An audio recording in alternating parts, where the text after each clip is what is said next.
Ladies and gentlemen, welcome to the moment. There is no bigger game than this in Pennsylvania today. The two undisputed best teams in the PCL square off in the biggest rivalry in Pennsylvania. St. Joe's Prep and LaSalle starts right now. Hawks baseball back on WSJP. St. Joseph's Prep and LaSalle College High School squaring off in a matchup that has the entire state talking. For today's broadcast, I'm Ryan Sullivan, joined by Anthony Sorgi. Anthony, how we doing? Great, Ryan. Just moments away from first pitch here in Winmore on what is turning into a rainy Wednesday afternoon. But despite the weather, we're gonna have a great time today.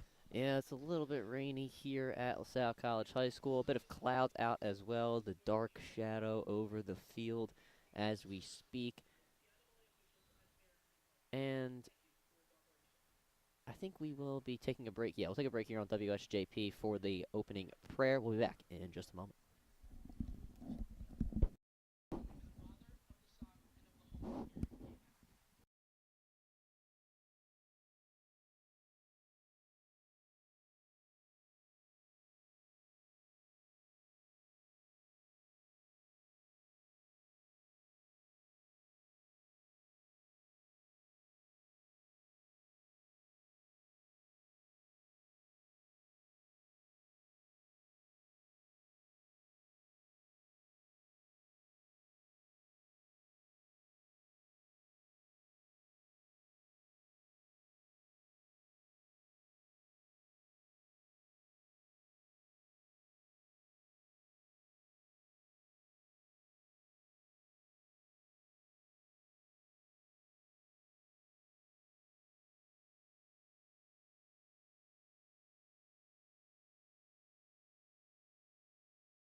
Back here on WSJP, LaSalle College High School. They take the field as the Hawks will be up to bat in just a few moments. On the mound for the Explorers, it will be Drew Welsh in 3 appearances this season, 7 innings pitched, no earned runs given up, a opponent batting average of .048. But Sorgi, we understand that St. Joseph's Prep hitting over the past couple of games has been iffy. They didn't really start off great against Cardinal O'Hara on Monday, but they look to get out to a hot start here today.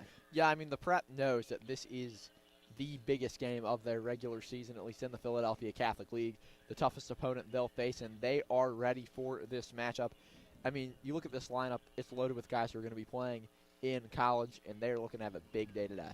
So for today's camera angle, in the outfield on this big hill, which is next to the enormous fence here at LaSalle, but we will still bring you the best coverage here, audio and video-wise, on WSJP. Anthony Cray, our cameraman. giving us an approval on that one. But nonetheless, leading off today for St. Joseph Prep, it will be Emilio Iannacone, followed by Pat Veza, and a bit of a change in the lineup today will be Will Ward batting third instead of Chris Grasso. Grasso batting cleanup in that spot where Will Ward will typically play. St. Joseph's Prep, they are coming off a pretty solid run here over the past week or so, a 3-game winning streak, which includes wins over Penn Charter, Archbishop Ryan, and Cardinal O'Hara.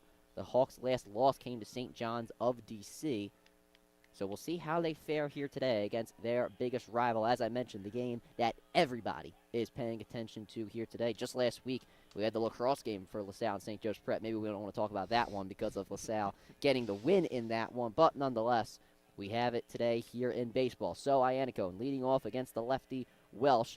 Here we go. First pitch. It will be on the outside. Called for a ball. And Iannacone this season, he has been one of the Prep's best hitters, if not the best hitter, a .442 average in 53 plate appearances for the Prep starting catcher, and he hits this one straight to second base, throw over to first, made for the first out of the inning. Good start there for the Explorers. I mean, getting a man out is obviously the exact start you want. For the Prep, though, you're not going to get too concerned here early, just, trying to get guys on base, but you got quite a lot of chances to do so, Ryan. Ravy starting at second base today for the Explorers. Pat Veza up next for St. Joe's Prep, so we get lefty on lefty to start. The Hawks with a few lefties in their lineup, Veza, Danny Matthews. So we have those guys that could be towards the advantage of Welsh. First pitch to Matthews, off speed, called for a strike.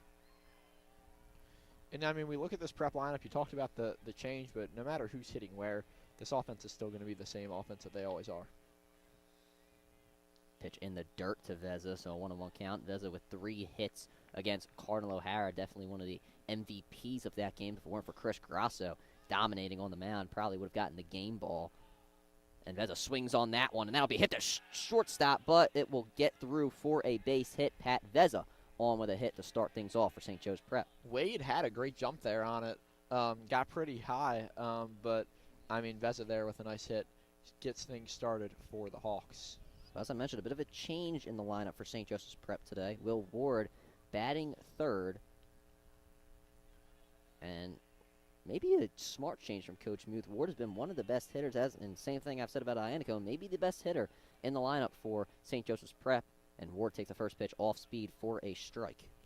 And, yeah, as you said, Ward's been really good this year. I mean, overall, one of the best hitters on this team, and there's evidence to back that up when it comes to college. He'll be headed to Gwynn and Mercy next year. Next pitch on the outside, 1-1. Welsh starting off this game with a lot of off speed for St. Joseph's Prep.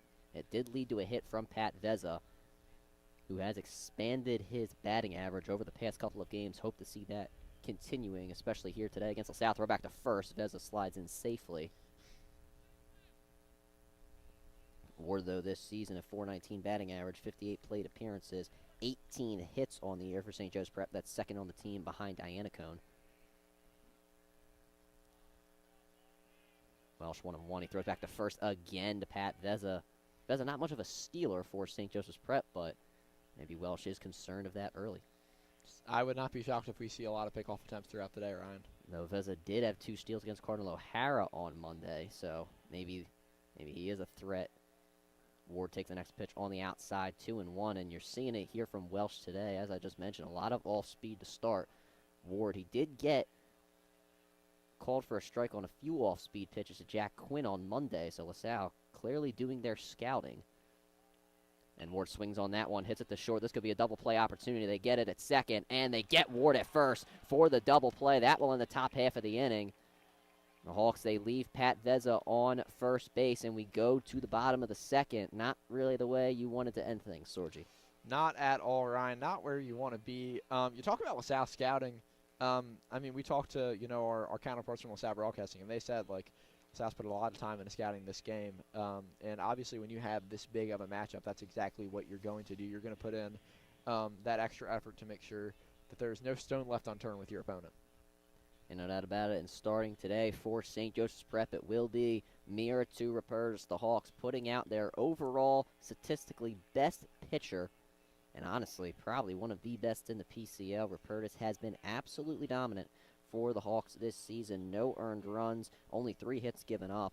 in 19 and 2/3 innings pitched. .045 batting average, 32 strikeouts. I mean, I could keep going on and on for Miratou Apertis. 5 appearances this season, and he has just been absolutely incredible this year for St. Joseph's Prep. I mean, yeah, there's a reason this guy's headed to St. Bonaventure next year.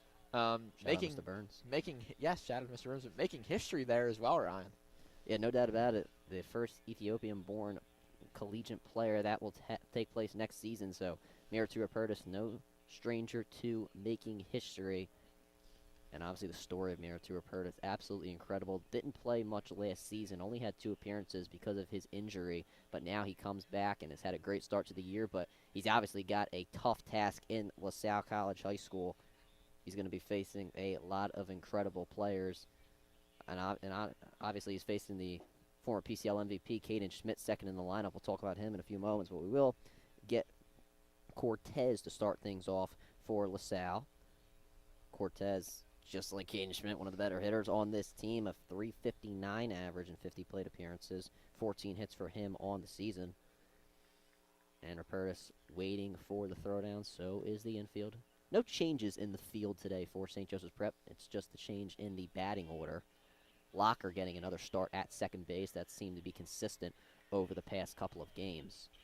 Dave Locker, guys, really emerged as one of the young stars. Not young, he's a junior, but one of the growing stars on the St. Joe's Prep team. I mean, no doubt about it. He had an RBI to get the Hawks their first run of the game against Cardinal O'Hara on Monday. We'll see him 8th in the lineup here today. But as I mentioned, Cortez up to the plate for the Explorers. Miratou Apertis looking to shut down LaSalle early. Well, she had a good start for LaSalle. Obviously, the infield working behind him. LaSalle's bench, they are allowed to start. Miratou Apertis has heard a lot of benches this season as he starts off today's game with a strike. And there's a reason Cortez is batting first. This is a guy who gets on base 44% of the time he steps up to the plate. That shows how consistent he is. And we'll see if he can be a leadoff for LaSalle here today, and they would love that. But Miratou Apertis giving it to him early, another strike right down the plate. There's a reason Coach Bobby Muth put him in for this game. He is the Prep's ace at the current moment in time. Right back to it, Miratou Apertis. He is locked in right in his stance. 0-2 to Cortez. And he puts him away. Got him looking. Miratou Apertis already starting today's game with a strikeout. And Miratou Apertis fired up early, Ryan. This is LaSalle, so you got to be fired up if you are Miratou Apertis. But maybe a little bit of a tougher challenge this go-around. Caden Schmidt, the 2025 PCL Baseball MVP, honestly has probably the best argument out of anyone in the PCL. Him and Brady Guzzi, I would say, for that PCL MVP. Once again, a .561 average for him. 24 runs, 23 hits. He's got some speed as well as he fouls the first pitch off. That one might be headed back to the lacrosse field where LaSalle's playing O'Hara right now. Yeah, LaSalle taking on O'Hara. The Hawks also taking on Archbishop Carroll in lacrosse. That one at the Croc. Make sure to stay up to date with St. Joseph's Prep Lacrosse on Instagram for game updates in that game. But the first pitch, a strike. It's 0-1 to Caden Schmidt. And he swings on that one. It's hit straight to Jack Keenan. It's in play. Makes the throw over to first. Ward had to jump off the bag to get it, so Schmidt in there safely. And Schmidt with a nice hustle there down the line. That's a tough play to make at third. So, I mean, LaSalle gets a man on. We'll see what Apertis can do here to respond.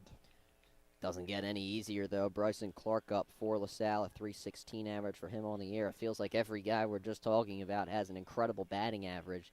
So we'll see if Miratou Apertis is up to the task. Letting up one base runner here early. Kind of the same thing that happened to Welsh in the top half of the inning. Veza got on as the second hitter for the Prep. Schmidt, he is stealing second, and this one will go to the outfield, and Schmidt will hold there at second, so a stolen base for the reigning defending PCL MVP. And yeah, I mean, Schmidt showing that he is a weapon on the base paths. Not the start you wanted there for St. Joe's Prep, throwing it in the center field, but that's a mistake that Emilio Iannicone will rebound from quickly. Finally get the second pitch of this at-bat here. Last pitch was in for a strike. Apertis looking Schmidt back over at second. And he swings on that one, that being Clark. It's 0-2. And again, I mean, this entire top LaSalle lineup, all batting over 300. No doubt that they're quite the impressive squad. 7-1 in the league. Absolutely incredible. St. Joseph's Prep also with only one loss in the PCL. Both teams losing to Newman Goretti.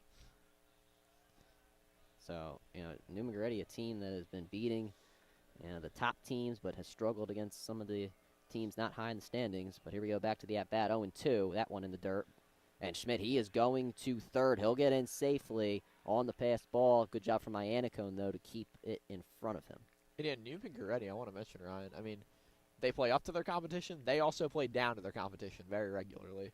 One of the more inconsistent teams. It'll be interesting to see how teams like Newman fare once we get towards the playoffs. 1-2 now to Clark. The Hawks going to have to be cautious with Schmidt on third. Ward playing on the grass. Keenan just behind it. Locker and Sittler playing back in the dirt. Here's the 1-2. In the dirt, and Schmidt, he is stealing home, and he'll be in safely.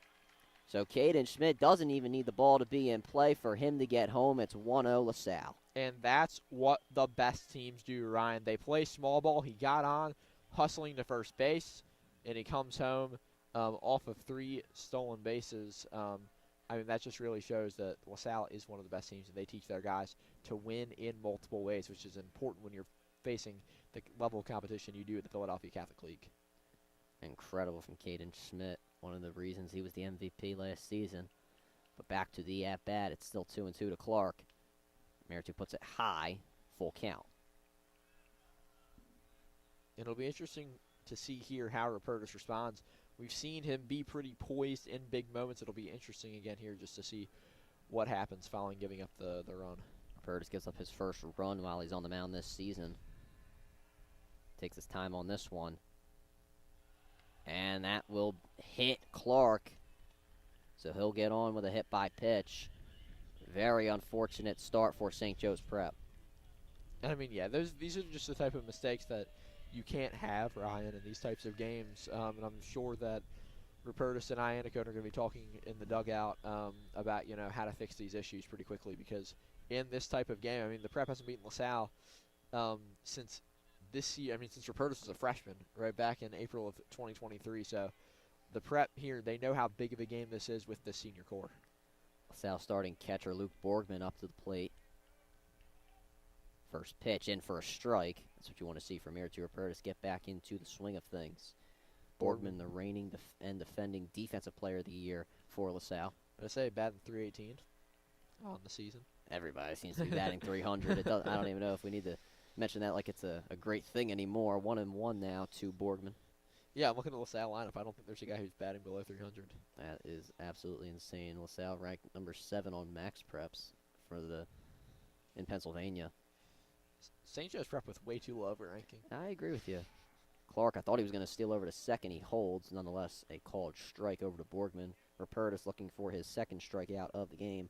LaSalle, though, already jumping out to an early lead. Yeah, I mean, whatever Max Preps is doing with their rankings, they need to fix it. Because St. Joe's Prep being at 50 is a little bit low for, I think, anyone in the PCL's liking. Borgman hits it to third. Play made over to first. Too low of a throw from Locker over to first, and that will be 1 out. I mean, when you get the lead runner, you can't be that mad. So Borgman on with a fielder's choice. Raby now up. Now, something I will say is notable is batting .400. Raby batting .405 on the year. Yeah, Raby. Just another guy just hitting absolutely incredible for the Explorers. Getting on base 52% of the time this season. That's incredible. MLB players would die for those stats. Right. Complimentary runner for the Explorers will be Ward to take over for Borgman on first. So 2 outs here with a man on for LaSalle. First pitch to Raby high. And you want to see Rupertus' command here. Just get in check, make sure he's in a good spot. Not giving up any more damage than he already has. Ward, solid lead off of first. Ward and Ward both on first. Yes, I was thinking, which Ward are you talking about? I guess I got to specify which Ward, but nonetheless, that one was fouled off by Raby. It's 1-1. And I mean, I say Rupertus can't give up any more damage here early, but at the same time, Ryan, He's a great pitcher. I'm sure he'll rebound. And in this type of game, I think you have to trust your offense to get runs. Already 17 pitches in the first inning for Rupertus. Now up to 18 as that one is 2-1. The good news, Ryan, is that the Prep does have a very deep bullpen. I don't think that'll be a worry for the Hawks. This is true. Bit of a student section forming here. Not that big. You got about 10 kids maybe. Better than what we expected. That's true. That one hit high over to Sittler. He throws on the run, and he makes the play over to first. Never mind. Two outs. Never mind. 2 outs. But a week ago, Ryan, great student section for lacrosse, and we're seeing the boys pop out again today.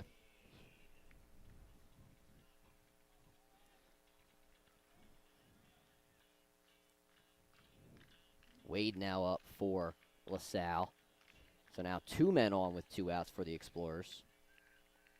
And another guy in Wade batting exactly 500 on the year. He's getting on base 57% of the time.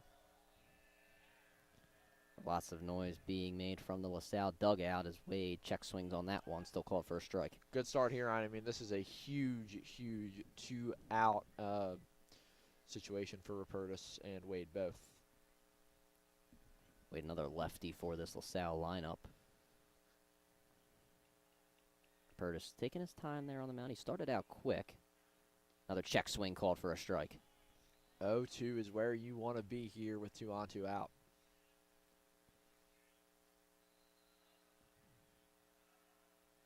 Wade steps back into the batter's box. Mirror to Rupertus, looking to get out of this inning. Already 1 run scored for the Explorers. Here's the 0-2. Check swing again. That one in the dirt. Called for a ball. LaSalle, they've been very active on the base paths. A lot of their movement there has led to their base runners and runs. Yeah, great stop by Anacone there to not let up a man getting to 90 feet away. 1-2 from Rupertus. And that one fouled off. That one might have clipped Iannicone. Iannicone was trying to put the glove up for, but it looked like, it clipped him. LaSalle already with 2 hits here, both of them being infield singles. Also getting the hit by pitch, helping out their runs and runners as well, helping out really everything. Umpire finally comes back out. I assume he gave Iannicone just a bit of a break there behind the plate, or maybe he's getting more getting balls. A ball. I don't know. I think that one also did clip Iannicone just a bit, so respect to the umpire giving him a moment there. Yeah. 1-2, 23 pitches for Mirror to Rupertus to start things off. The Hawks looking to get their bats back up to the plate. And here's the 1-2. Once again, another check swing too low, called for a ball. And Rupertus here is going to give his best stuff with this 2-2 count. I mean, as big of a count as you're going to get early in a game this season. Wade here with 4 walks on the year as Sittler and Iannicone go over to talk to Rupertus before this 25th pitch of the inning. But as I mentioned, Wade with 4 walks on the year, looking to get another.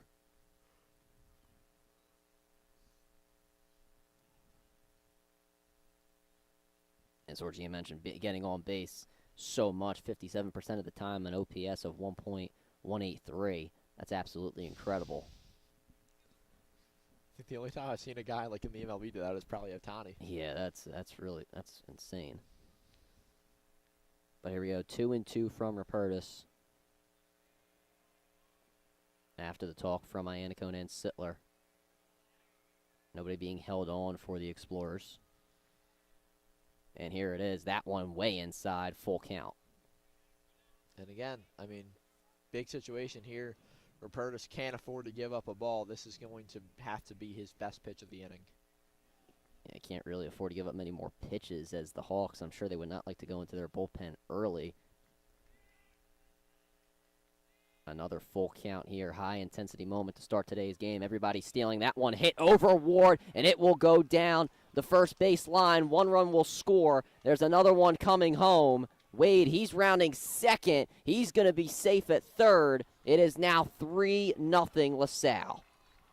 And that is a far from pretty start here for St. Joe's Prep. Not where you want to be at all. You knew LaSalle was going to come out to play early, and that is exactly what they're doing here, Ryan. No doubt about it, Sorgi. A really great start for the Explorers. Already having to edit the stat sheet a lot here early. Now a runner still in scoring position for LaSalle. And a swing and a miss from O'Connor to start his first at-bat. LaSalle already 7 deep in the order with a 3-0 lead over St. Joe's Prep. It's going to take a good comeback from the Prep offense here today. Outside from Rupertus, 1-1. And, I mean, yeah, you talk about LaSalle stepping up and being 7 deep in the order already. I mean, Wade there stepped up in the biggest of moments. No doubt Got to about give it. him credit there. That was a beautiful line drive down the left field line. Yeah, no doubt about it. Swing and a miss on the high cheese from Rupertus, 1-2. This next one will be 30 in the inning for Rupertus. 1-2 from the St. Bonaventure commit, taking his time. We'll see if O'Connor calls timeout. Rupertus trying to end the inning, and he will. 2 strikeouts in the inning for Miritu Rupertus, but he also gives up 3 runs to get LaSalle out to a very hot start. And we'll take a break on WSJP. We'll be back in a few moments.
Chris Grasso up to the plate for St. Joe's Prep as we come on the air with him taking a strike.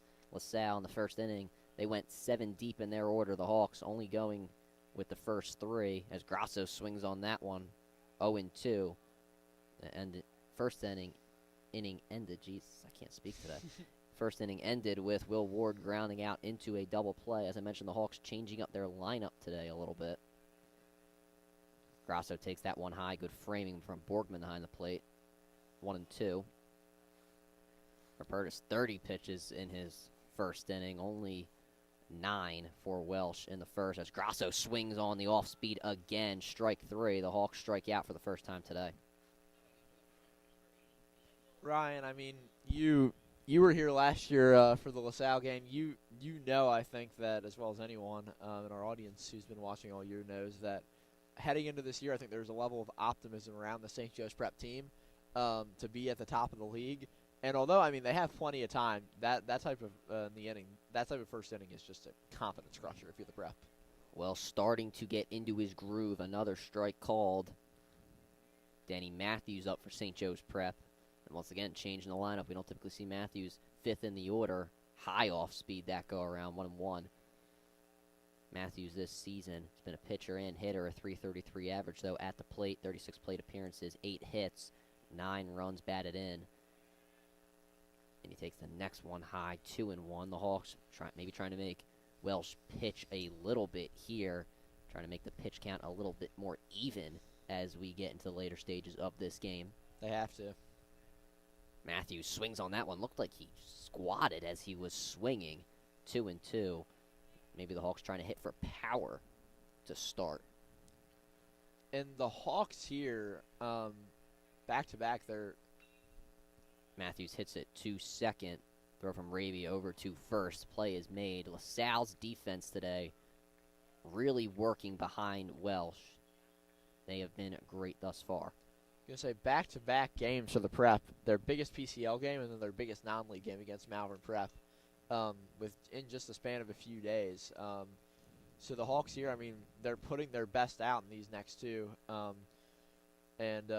So far it hasn't gone well for the Prep, but I think there's still going to be a level of confidence going forward throughout the rest of the games that this team can rally together and win.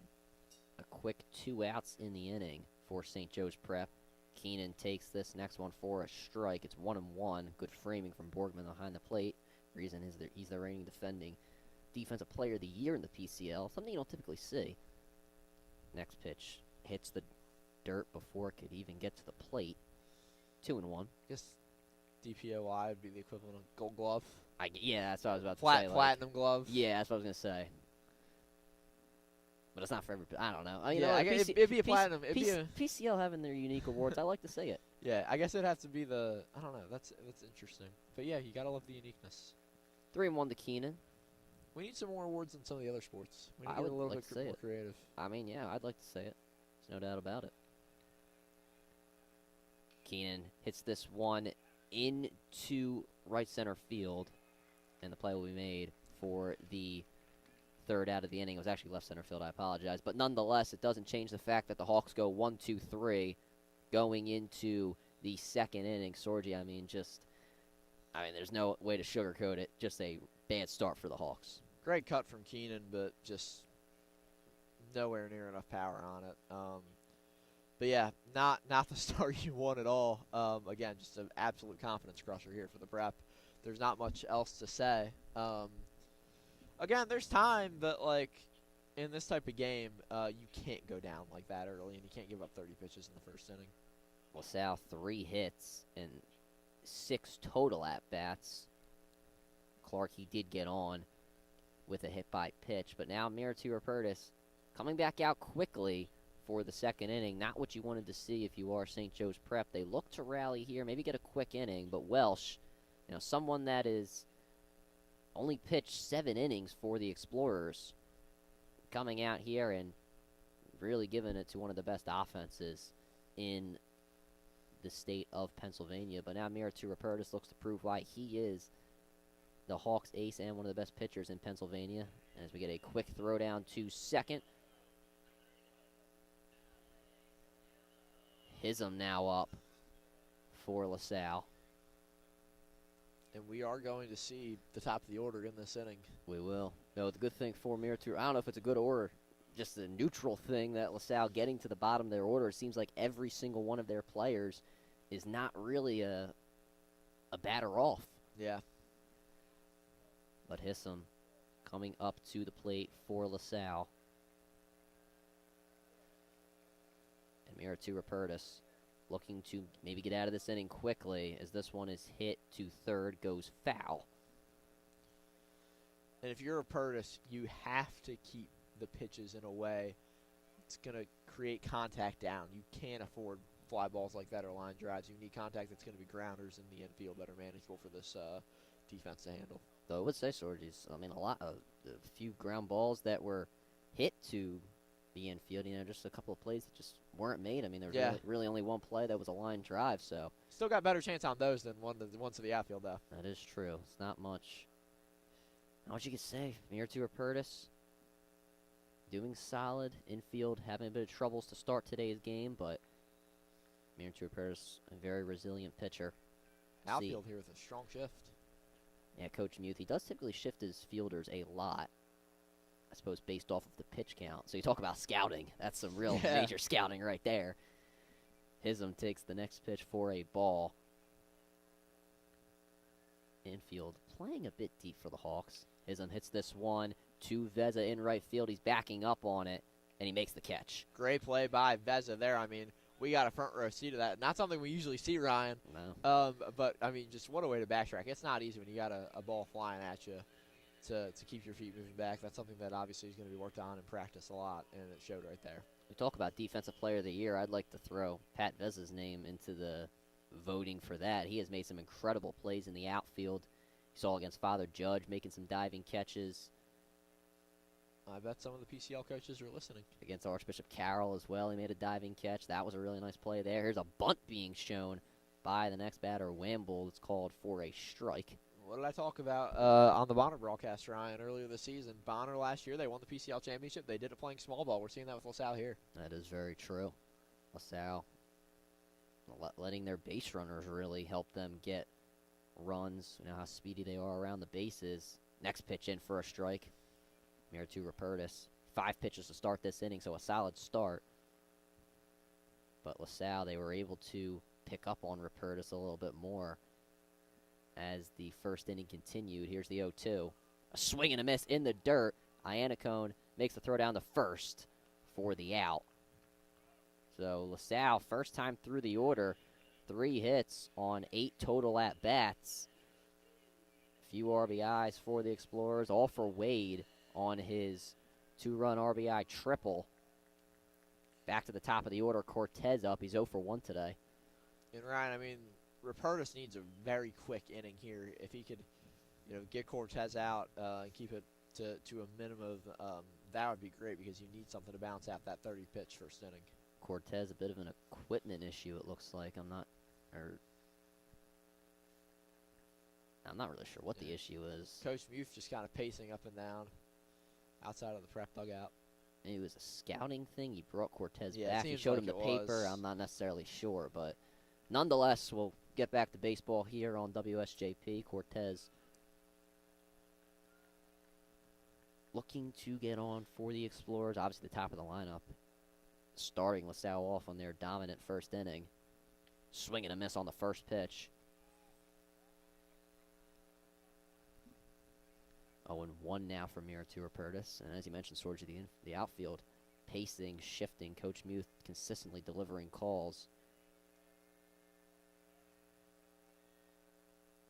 And a swing and a miss on the high fastball. 0-2. Meritu Rupertus looking to get out of this inning with just 9 pitches.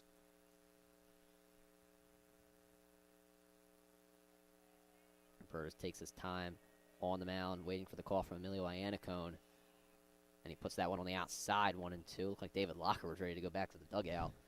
He's got to wait at least one more pitch from Meritu Rupertus.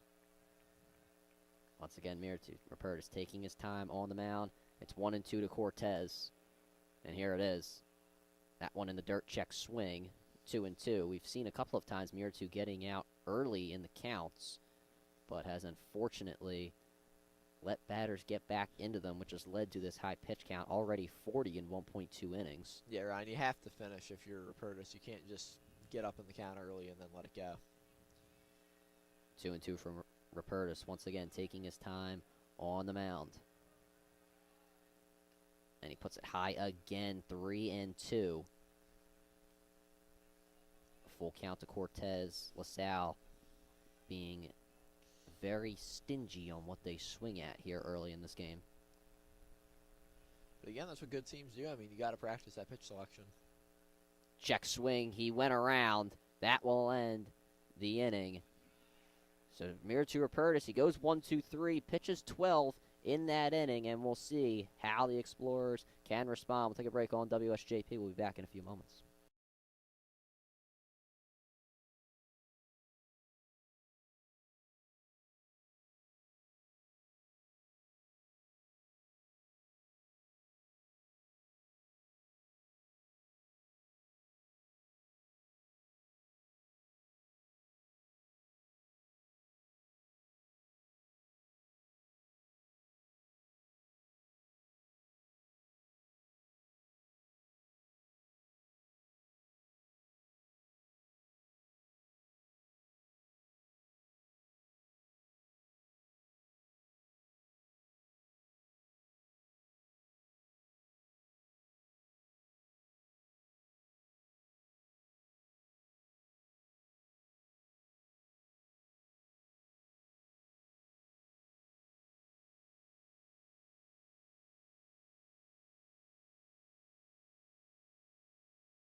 See another change in the lineup for St. Joe's Prep as David Locker comes up to the plate.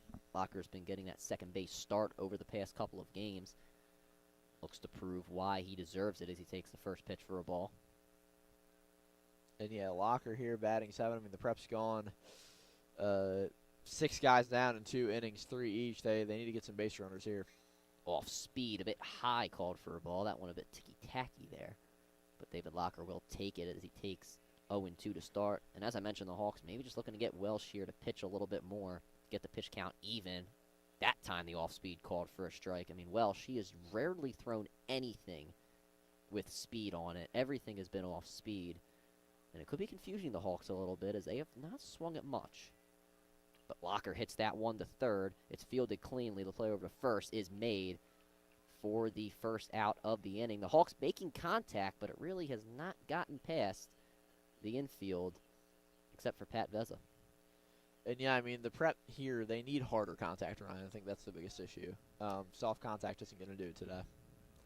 Locker and Sittler talking as Locker comes back to the dugout. And you need these seniors like Sittler to step up in these big moments. Sittler batting 8th today in the lineup. Looking to get on for St. Joe's Prep. First pitch called high. 1-0. That's one of the first few times we've seen Welsh even throw anything with speed. I'm sure the Hawks would like something down the middle like that, but I don't think they're going to get it. That one way off, 2-0. Just a bit high, to say the least. Just a bit high indeed. But nonetheless, Sittler, maybe I'd say needs to get on for the Hawks. That one in there for a strike. And I don't want to beat a dead horse here, Sorgi, but that off speed is just getting in there at the right moment. There's a reason they started him here today. Welsh is moving quick. Another strike called. I can't even give you a chance to speak, Sorgi. Reminded me of the Germantown game. Oh, yeah, no doubt about it. It's already 2-2 to Sittler. And he swings on that one. Actually, it's fouled off. I apologize. Sittler staying alive. That's a little hard to see from here. It is, yeah. There's a reason that they have binoculars for professionals. I should have brought mine today. Yeah, maybe you should have. My mom I said, don't know if you would have been using them. That would have been for me. And my mom said, she's like, you need to bring some binoculars, and I completely forgot. I mean, I didn't even see the play with Ward at first base in the first inning. I thought he was out. He's called safe all of a sudden. I mean, I don't know. Maybe it's not just me. I don't know. Anyway, 2-2. That one put high. Sittler, as you mentioned, Sorgi staying alive. 3-2. We've seen a couple of full counts from Mira to Rupertus. They've gone either way for both teams. We'll see how it looks for Welsh. And it won't look too good for him to start as John Sittler gets on with a walk. Upping that pitch count, Ryan. That's what you need if you're St. Joe's Prep. The Hawks get their second base runner of the game. A bit down in the order, though. The 9-hole hitter, George Van Deen, stepping up for St. Joe's Prep. And if you're the Hawks, not necessarily sure if you can really wait for the top of the order. You need base runners here and now. And again, you need that senior leadership to come through in the biggest of games. There's a chance that this is the last time that these seniors play against LaSalle. Well, the next 4 at-bats will be seniors for St. Joe's Prep. Van Deen, Iannacone, Veza, and Ward. We'll see if we get to Veza as the first pitch to Van Deen. Off speed again, called for a strike. I don't even know if I need to say it's off speed based on how much Welsh has put it in with his curveball. And now Sittler in a rundown. Throw over to second. The play is not made. Sittler in safely. That one very gutsy by Johnny Sittler. But the way the first few innings have gone for St. Joe's Prep, you got to make those type of plays. Johnny Sittler's a gutsy guy, Ryan. Yeah. They'll take those risks, but they're calculated risks. They're smart risks. Sittler is a very smart base runner. We're seeing that here. I don't think LaSalle expected not Sittler at to keep all, on no. going. Wade got there a bit late, which led to the safe call. So, Yeah, at Sittler's first best- I thought he was going to just be stuck in a pickle. Yes, Sittler's best decision was just to keep on going. Now a man in scoring position for St. Joe's Prep. First time they're seeing that today. 1-1 now to George Van Deen. The Hawks only 1 hit in 7 total at-bats. Sittler obviously getting on with a walk. This will be the 8th total at-bat for St. Joseph's Prep here today. We'll see if they can make it 2 hits on the day, and Van Deen will swing on that one, fouled off. Van Deen this season for St. Joe's Prep, a .360 average in 30 plate appearances, 4 runs, 9 hits. He's also been the man to run along the base pass for St. Joseph's Prep. Has 2 triples on the year. That's second on the team. Also 7 stolen bases, so if you want anybody on base, definitely got to be George Van Deen. Good framing from Borgman behind the plate, but it's called for a ball. Big 2-2 here. Big 2-2 nonetheless. As you just said, Sorgi. Last at-bat to Sittler was a full count. Sittler able to get on base. George Van Deen maybe trying to replicate that here. And this one hit through the infield for a base hit. Sittler, he's rounding third, and he will score. St. Joe's Prep get a run back. Ryan, that's what I said needed to happen. I mean, senior leadership, and we get that there. Sittler takes a big risk and gets to second base and is able to come home. And then Van Deen steps up when the lights are brightest and gets the Prep on the board. Top of the lineup now up for St. Joseph's Prep. And Sorgi, I think you really hit the nail on the head earlier. You need that senior leadership, and we saw it there from George Van Deen. Because, I mean, these guys have been down against LaSalle before, and they've learned from their mistakes of past losses. Top of the order, as I just mentioned, Emilio Iannicone up to the plate. Van Deen, we'll see if he steals. I mentioned his speed during his at-bat. Iannicone takes the first pitch high for a ball. Well, still sticking with his game plan with off speed. Iannicone quickly stepping back into the box. We'll see if Van Deen steals. Not taking the biggest lead off first base. You can definitely expect a pickoff attempt. As Iannicone hits that one to third. We've seen double plays happen before. They get Van Deen over at second and Iannicone at first to end the top half of the inning. Double plays, double plays, double plays, plaguing St. Joseph's Prep momentum as we go to the bottom of the third. Sorgi, as I mentioned, the Hawks making contact on the off-speed stuff, but it's just primarily all been in the infield. Yeah, I mean, the Prep here, I mean, they get a run, which you can't be mad at, Ryan. Yeah. Again, you're still down 2 against one of the best teams in the state, so it's not the place you want to be in heading into the bottom of the third here, but you need good pitching from Rupertus. You can't afford to give them another run. If you do, the Prep is going to be in dangerous territory.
Apologize for the short break on WSJP, just making sure we have the best coverage here on the home of the Hawks.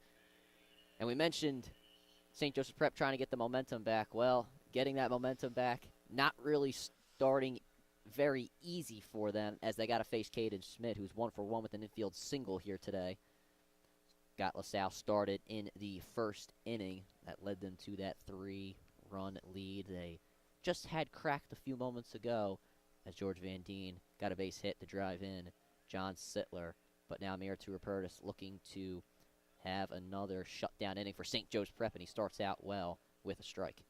And now facing the part of the LaSalle lineup for the second time today, Rupertus really needs to have his best stuff here in this inning. Schmidt, as I mentioned, 1 for 1 today.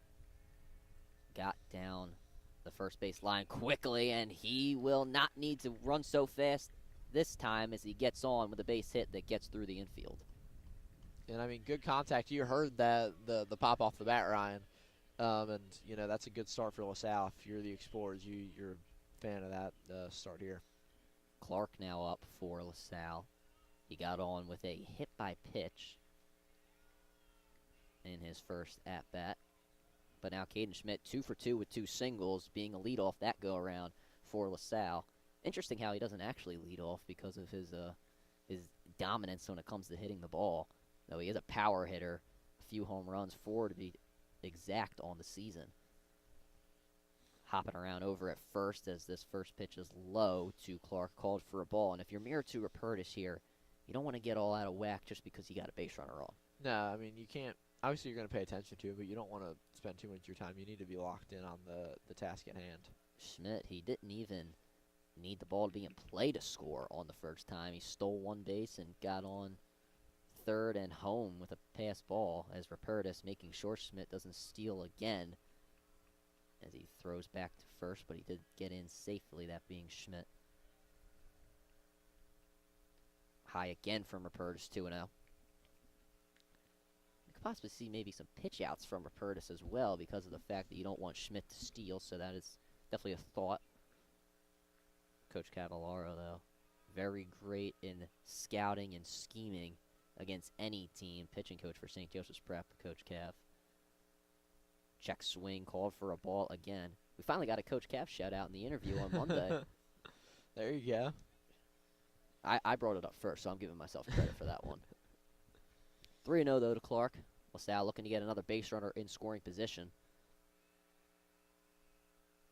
Clark stealing, and it will not need to be brought up that much whether he is safe or out because he's going to be safe nonetheless as Clark gets on base with a walk. So now he gets on with a walk and a hit by pitch, so he hasn't had to do much on the plate for LaSalle. Borgman now up. He grounded out into a fielder's choice in his first at-bat, but if you're LaSalle, you'll definitely take an out for an advanced base runner here.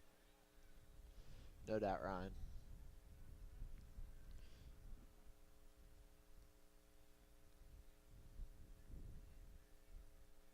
Meritu Rupertus now up to 48 pitches here in technically just 2 innings total pitched. Everybody stealing. Throw down to third.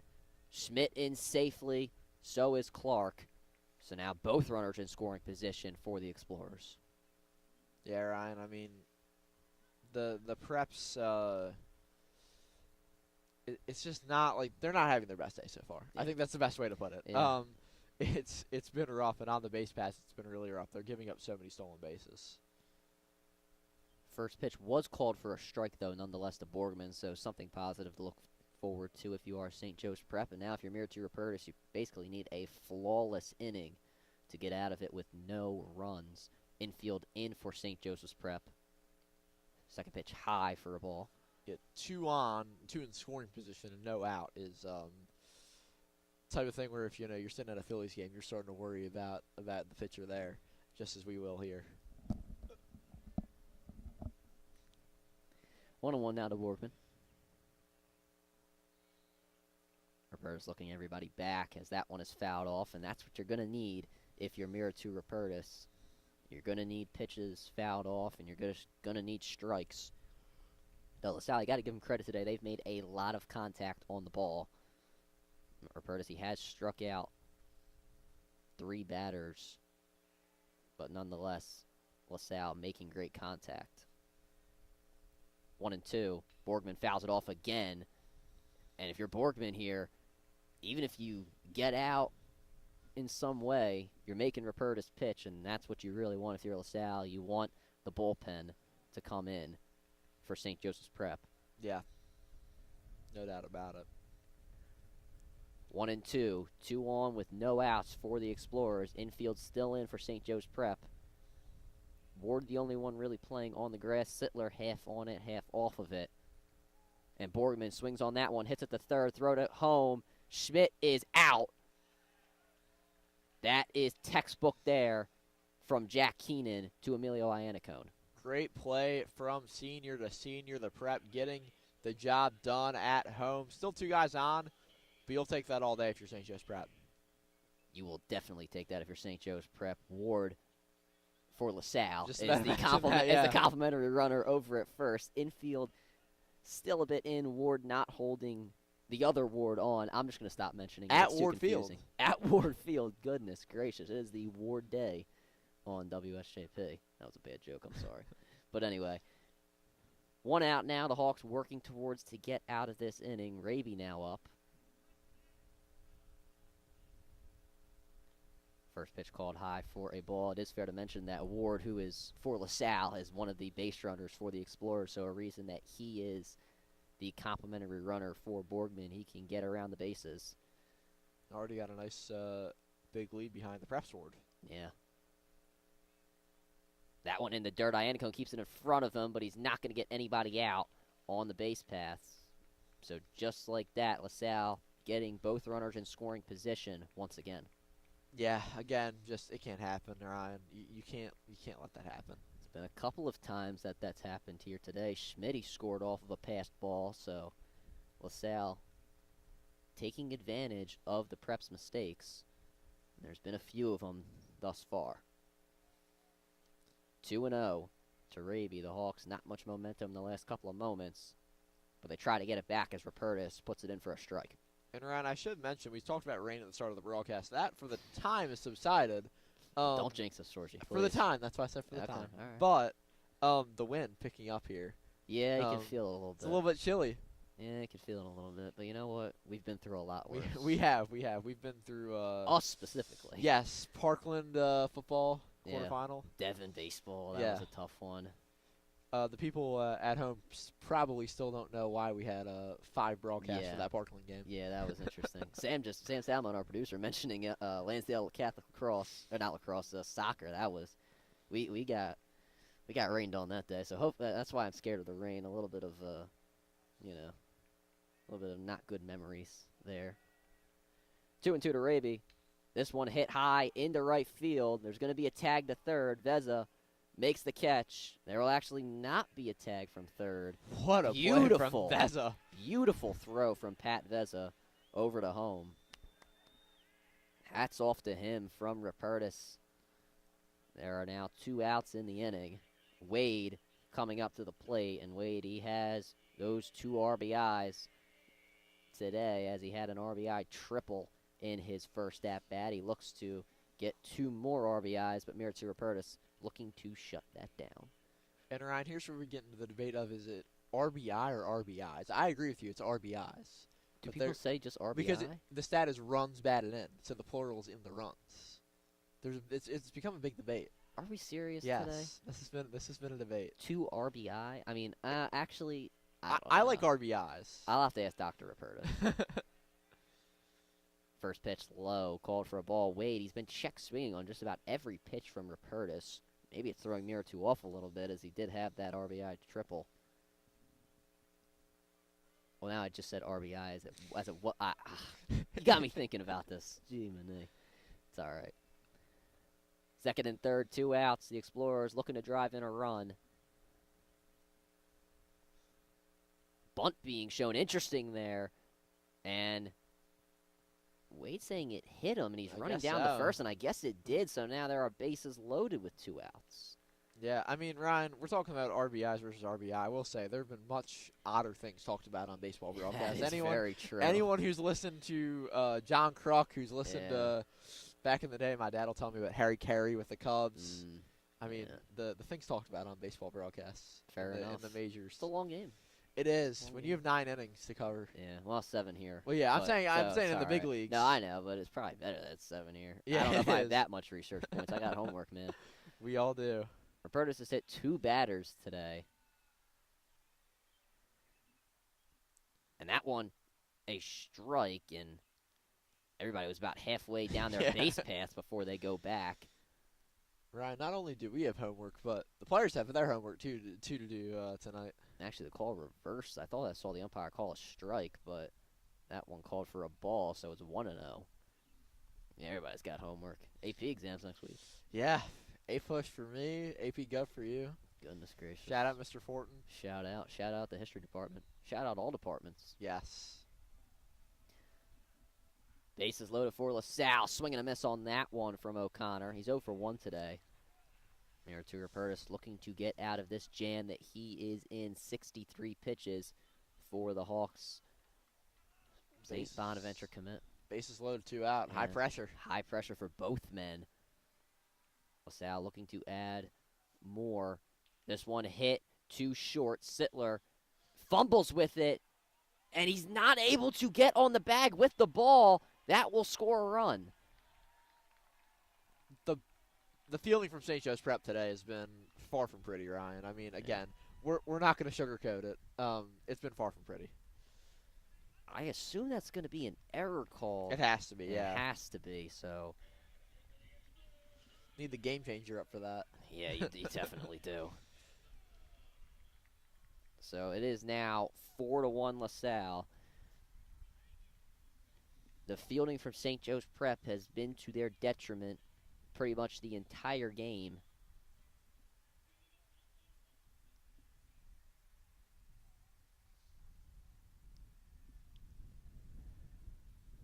Up next for LaSalle, it will be Hissam. Hissam 0 for 1 today. Bases still loaded with 2 outs. First pitch from Rupertus called for a strike. And, I mean, Rupertus here, giving up 4 runs on the day. You can't give up another. So, I mean, 2 outs, you want to see just the inning end here. No further damage done. We'll see when Coach Muth decides to start warming somebody up. Yeah, I was just thinking that a little bit ago. The Hawks do have 2 very capable pitchers in the outfield, Danny Matthews and George Van Deen. Next pitch fouled off to Hissam, 0-2. Matthews, he did pitch against one batter against Archbishop Carroll, so you can't assume he is really tired at all from that game. George Van Deen, though, it's been a while since he has pitched for St. Joe's Prep. We'll see if he gets in here today, but focusing back on the game, Meritura Purtis trying to get out of the inning himself. 0-2 to Hissam. In there, strike 3 called, got him looking. Meritura Purtis gets out of the inning with only 1 run scored for the Explorers. We'll go to a break on WSJP. We'll be back in a few moments.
After giving up 1 run, St. Joseph's Prep look to get back on track here. The Hawks scoring a run in the last inning of work. Veza swings on the first pitch on the outside, called for a strike. Veza 1 for 1 in today's game with a base hit. Veza takes it high, 1-1. Welsh still in the game, and he seems to be thriving as 43 pitches and just about 3 innings. I mean, can't really complain if you're the Explorers. Off speed again to Veza, called for a strike. And Veza, Ward, and Grasso due up here for the Prep, Ryan.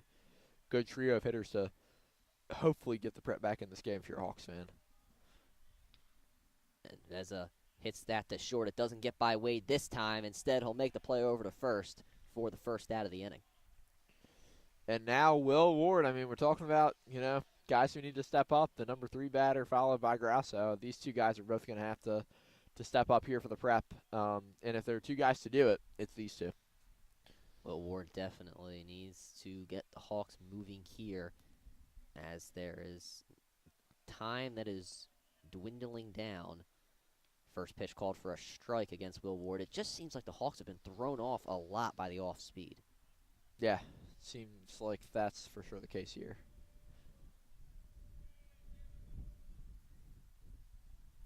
Called ball for Ward, that one on the outside. The Hawks chasing a bit on the outside here today. Not much, though.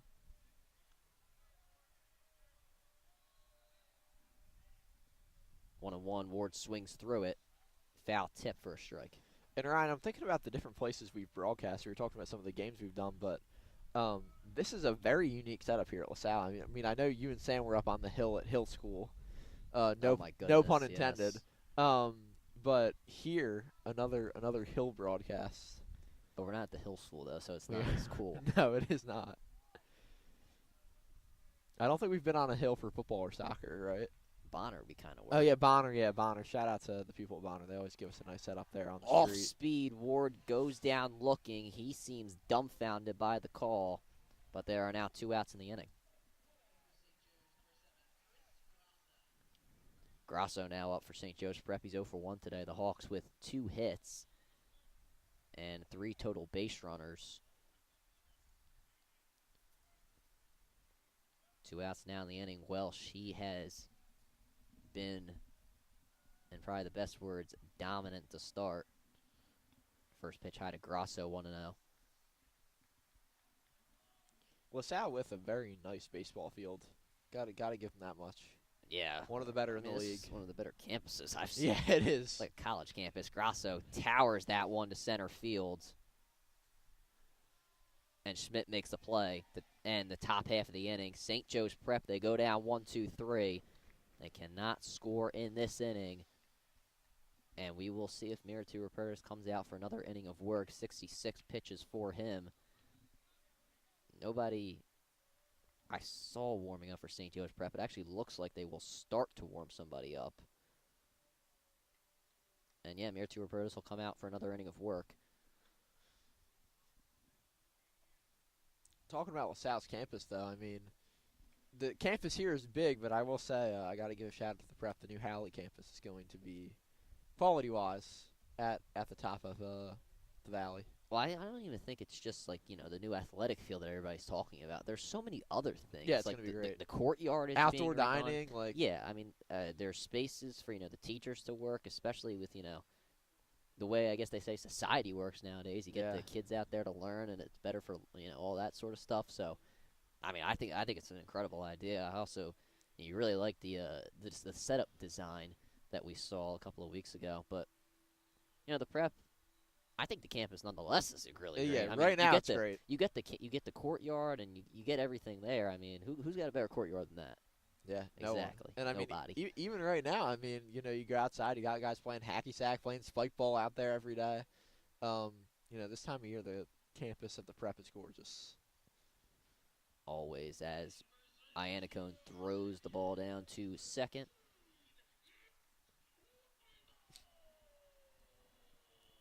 The mic on the PA cut out there. Yeah. So Shout out to our buddy Tank Hoffman down there. Shout out. He's really putting some energy into it today. I'll give him that. PCLSN zone. No doubt about it. Wambold now up, the designated hitter for today's game. He's 0 for 1 today.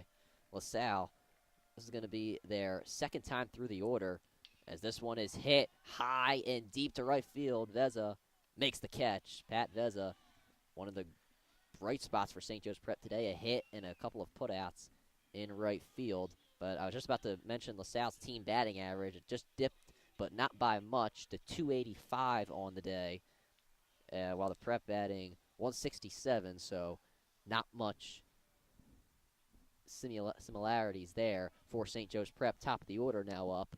Cortez, he's 0 for 2 today, but looks to get things started for the Explorers, as Rupertus puts the first pitch in there for a strike. LaSalle batting much worse than they usually do. But in all fairness, they are winning 4-1. Yes, yes. Pitch low, 1-1 from Rupertus. You've seen a couple of pitches from here to Rupertus. It seems like it's been a consistent, a couple of strikes, couple of balls. It hasn't been much of a mix-up today from Mira to Rupertus. As that one is hit this time to right field down for a base hit. Great job by Veza to cut that one off. Definitely that one. If it curved a little bit more, could have possibly been a double for Cortez, but Veza will make sure it's not a double nonetheless. Caden Schmidt, he's 2 for 2 today with 2 singles. He looks to advance Cortez, and we know how fast LaSalle is when it comes to their base runners. Cortez, who is on base currently for LaSalle, he's scored 14 runs this season. Hasn't stolen a base, but when it comes to getting around the base paths, the Explorers, one of the best in the state of Pennsylvania. Throw back to first, unsuccessful. First pitch to Schmidt called for a strike. Mira to Rupertus, even with giving up 2 hits to Schmidt, he's still attacking. Not much movement in the outfield from St. Joseph's Prep. Steal down to second. Good throw from Iannacone, but Locker cannot make the tag. Tough play there for the Prep. Again, just giving up stolen bases. But I gotta say, Schmidt using the Shohei Ohtani walk-up song. Feeling good, Michael Bublé. Oh, there you go. How about that? Good fact there. So now a runner in scoring position for Caden Schmidt. He is down 0-2. But I think if we've known Caden Schmidt by now, if you're not familiar, you've seen in the last couple of at-bats, cannot count him out in any way, shape, or form. Not at all. Rupertus taking his time. LaSalle with their second total stolen base on the day. They've advanced on a couple of pass balls. Time called. It's the first time call we've seen today. Actually, that's a good point. That's a good point. We had the umpire take a quick break for Iannacone earlier, but we haven't seen a formal time called. Yeah, that's actually a good point. It's been a quicker game. I mean, we're almost 4 innings in. Hey, you gotta appreciate it, Ryan. Yeah. Gotta appreciate it. Fair enough. 0-2. That one high, 1-2 now, and we've seen this a couple of times from Rupertus today. He's thrown 2 strikes, but then, batters have been able, and credit to them, they've been able to get back in the counts with a couple of full ones, which has led to 73 pitches from Mira to Rupertus thus far. And we've been here at LaSalle almost 3 hours now. Got here about 2:15. Yeah, you're right about that one. Nice early dismissal, 1:30. Yeah, it was nice. Nice ride from Cole Kuhn up Shout out. right next to the Schuylkill River. Shout out. 1-2. Mira to Rupertus looking to put Caden Schmidt away for the first time today. Throw back to second. Cortez in safely. Rupertus must have either heard something or had a signal from someone telling him to throw back there. That could have been a signal. I mean, that was a quick throwback. Got to have confidence in your infielders. Locker once again moving towards second. I don't believe Rupertus will throw it back this go around. He will not. Here's the 1-2, and he gets Schmidt swinging on that one. Schmidt out for the first time today. Mira to Rupertus with his 5th strikeout. And when you're when you have a guy there on second you're trying to pick off, Ryan, I mean, unlike what our parents tell us, we don't have eyes in the back of our head. That is true. So we gotta, these guys gotta make the best of what they have and trust their fielders. Clark now up. He's been on base twice due to a hit by pitch and most recently a walk.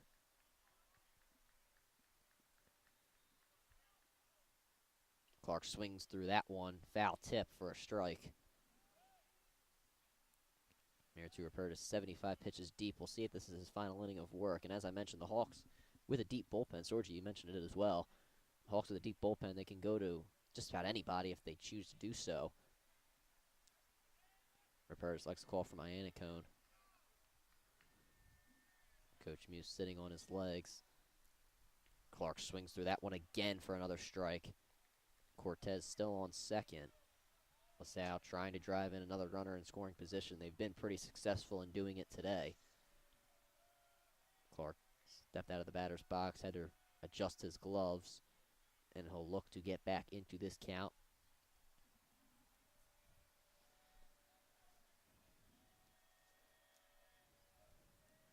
0-2 from Rupertus. Puts it on the outside, 1-2. Clark, as I mentioned, he's been on base twice today. Looks to continue that streak here. This time, quickly going back into the batter's box, mirror to Rupertus, taking his time at the mound. We'll see if Clark calls time. That would be our second formal time called. But nonetheless, 1-2. Yeah, there you go. And, well, he will call it. There you go. Yeah, there it is. I guess I just, I don't know. Guess I'm just that guy at knowing what people are going to do. I don't know. You're like Tony Romo. I guess, yeah, it's a good comparison, actually. I like that one. For football, you actually are. You don't say it, but you usually have an idea what's coming. Clark swings and misses on that one. And that will end the inning. St. Joseph's Prep, they leave Cortez on second as we go to the top of the fifth. LaSalle, they still lead 4-1 here on WSJP.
Danny Matthews up for St. Joseph's Prep to lead off the top of the fifth. Just 3 more innings here on WSJP. First pitch to Matthews, and he hits that one to short. Wade fields it cleanly and makes the throw over to first for the first out of the inning. Just like that, the Hawks go down on their first out. Down to their final 8. Down to their final 8 indeed. Not what you really want to hear if you're a St. Joe's Prep fan at home. Jack Keenan now up. He's 0 for 1 today. As I mentioned earlier, the Hawks only with 2 hits, and they have not gotten one since. Well, she has been incredible on the mound today. First pitch to Keenan called for a strike. Every pitch matters here for the Prep as we go farther and on in the game.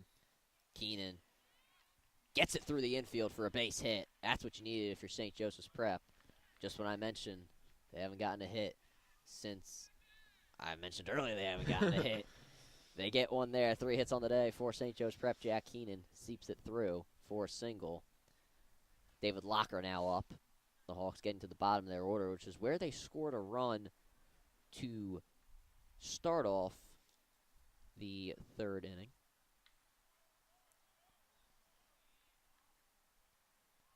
So Keenan going to be leading off first for St. Joseph's Prep.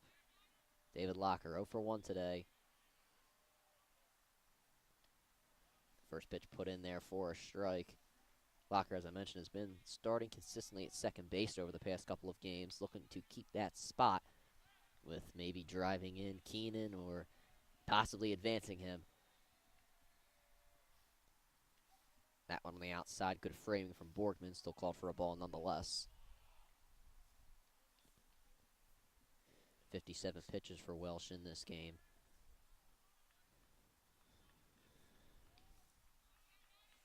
Locker, he's been a consistent single man for St. Joseph's Prep this season. Needs to take the next one for a strike. It has been the off speed that has just been hurting the Prep this season. Or not this season, this game, I apologize. LaSalle's been masterful at it. It kind of has been hurting the Prep this season. If you've watched consistently, the Hawks not hitting much on the off speed. That one fast to second base, throw over to first, made by Raby for the second out of the inning. It does advance Jack Keenan over the second. Johnny Sittler up now. Johnny Sittler coming up for St. Joe's Prep. Got on with a walk in his first at-bat. You know, LaSalle, they're making their third time through the order to the Hawks. Not even through the order twice here, so just a far cry of the discrepancy of today's game. And there will be a complimentary runner, Keenan out. And it will be James Fratt going on to second base for St. Joe's Prep. So the Hawks trusting Sittler to get a hit and drive in James Fratt. Prep hockey's finest. Prep hockey's finest indeed.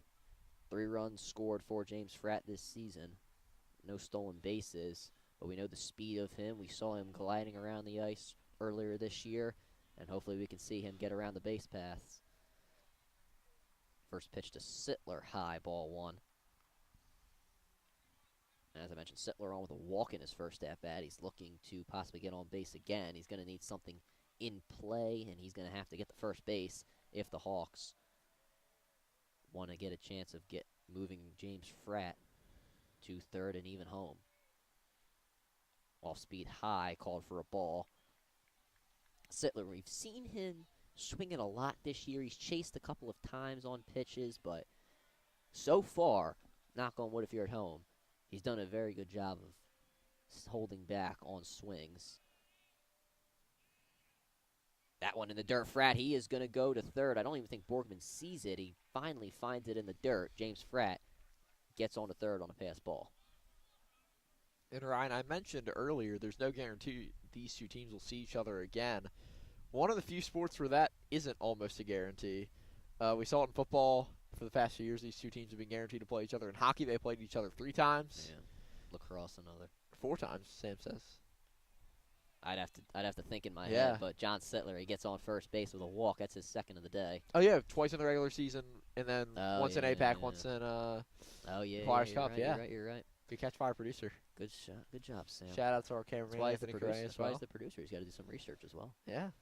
But nonetheless, George Van Deen coming up for St. Joe's Prep. He got on with a base hit, which led to an RBI.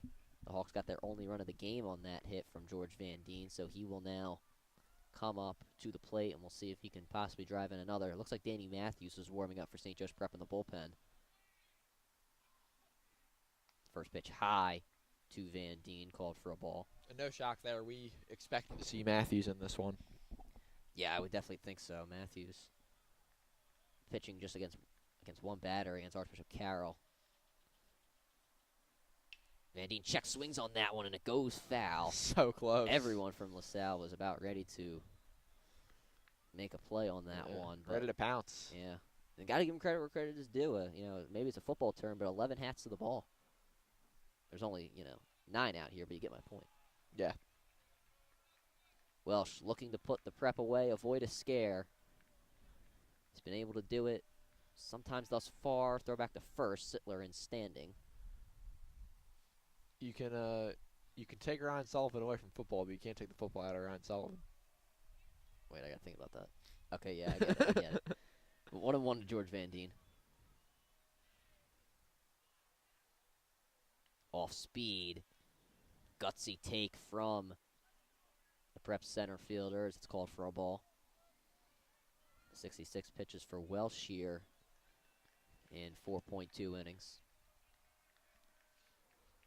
Van Deen once again holds back 3-1. The Hawks possibly looking to get bases loaded here with the top of the lineup. You'd love to see it. 2 outs, though. I mean, high pressure moment again. We saw it from Eric Rapertis earlier in this game. Had the pitch with 2 outs and bases loaded. The Hawks looking to make Welsh do that. That one called for a strike. Borgman giving the approval to Welsh on that one. Well, we didn't have to wait. I actually apologize. And it is a full count. They didn't just update the scoreboard. Sam Salmon's got it figured out. Best producer in the game. I was going to make, a sweet call, but the scoreboard over there messed me up. I'm just going to look at Sam's from now on. Full count to George Van Deen. And he hits this one for a base hit. Frat will score. Sittler holding at second. George Van Deen, 2 RBIs today, 2 base hits, and St. Joe's Prep have cut this 1-2. And now back to the top of the order, Ryan. Emilio Iannico coming up for the Hawks.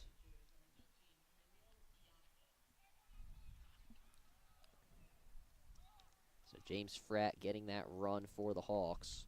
And now Emilio Iannico coming up for St. Joe's Prep.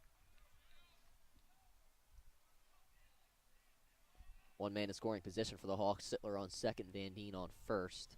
And there will be a mound visit here. We'll see if they take Welsh out of the game. I can't imagine they do so. He's had such a great game on his off speed. I have to say they might just tell him to stick to the game plan. I don't see anybody warming up for the Explorers. So, actually, no, yeah, there is nobody warming up for the Explorers. So we'll see what they decide to do here. They will keep Welsh in, it looks like. But 2 outs. Runner in scoring position. So, Anthony, I mean, this is the best chance the Prep are going to get to tying this game up, possibly. Yeah, I mean, man in scoring position, another man on first. Like, again, we're getting down to it here, Ryan, where you got 7 outs to play with. So for the Prep here, I mean, you got to hope you get something going. The first 3 batters for St. Joe's Prep, Iannico, Veza, and Ward, 1 for 6 for today's game. The Hawks going to make their third time through the order. And it starts off with Emilio Iannico. Some cheers from both sides. The Hawks looking to get life back. Iannico takes the first pitch high for a ball. Got to give these Hawks batters credit. They're taking some gutsy takes there at the plate. You have to in these kinds of moments, Ryan. Can't be too conservative. High-pressured situation for everybody on the field. That one called for a strike. Good framing from Borgman. Iannico right back into the batter's box. He saw it, and now we'll see if he can act on it.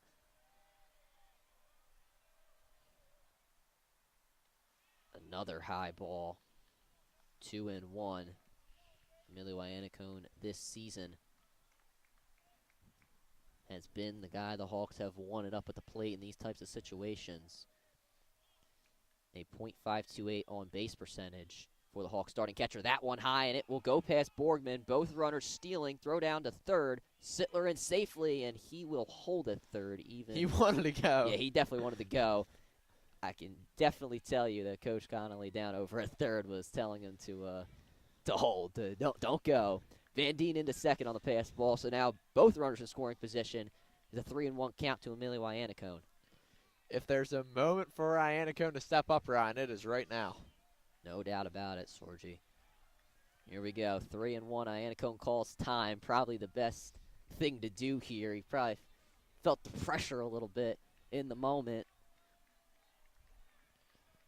Here we go. 3-1 to Emilio Iannico.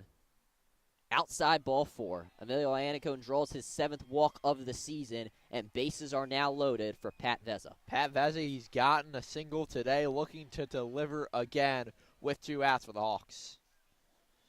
LaSalle had their 3 spot earlier. If you're the Prep here, you're looking to put on a couple more. Get this thing either tied or take the lead. LaSalle's still not warming anybody up unless they decide to bring somebody in from the field. It's a lot of confidence in your pitcher. We know Raby can pitch. A couple of guys can for the Explorers. John Weaver now complimentary runner for Emilio Iannico, and that's always that works like clockwork. If you've been a consistent listener of the broadcast this year, you would know John Weaver, that complimentary runner for Emilio Iannico. And now Pat Veza. Big high-pressure situation. It almost ended just like that. You don't want to get caught on the base pass there. That'd be heartbreaking. Wade almost had Van Deen, but he gets in safely. And now it looks like they will be bringing a new pitcher in. Hinsom from right field. He's coming in to get a new glove, and he will take over for Pat Veza. Or to face Pat Veza, I guess I should say. High pressure situation for him as he comes into the game. The Explorers, they have the faith in him. Great job, though, from Welch coming into this game. No doubt. He's only pitched 7 innings coming into it, and he's only given up 2 runs, and his other 3 earned runs are on the bases currently. We'll take a break here on WSJP. We'll be back in a couple of moments.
Hism now in the game for the Explorers as he gets a few more warm-up pitches here. Everybody back to their bases. Everybody back to their positions for LaSalle. And here we go. Borgman and Hism going to talk things over as he comes in for what the Explorers hope is the last batter for the Hawks for the 5th inning. Hism this year a 2.74 ERA in 7 2/3 innings pitched, as he looks to shut down the prep and prevent any more damage. Pat Vezza looking to be the man to possibly bring in a run for St. Joe's Prep. We start off with a ball. Jonathan Weaver there on first base. And John Weaver obviously can take a big lead.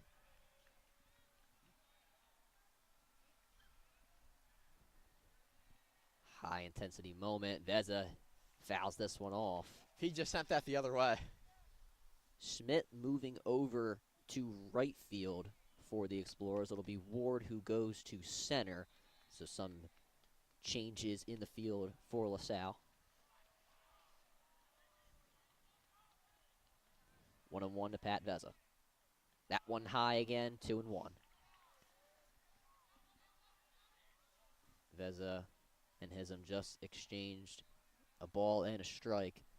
Vezza getting the advantage that go around. 2-1, here it is. That one high, Vezza has to jump back a little bit on that one. 3-1. Hism's got to throw a strike here. He's going to probably have to put something down the plate. Hope that your infield or outfield can work behind you. We'll see what he decides to do.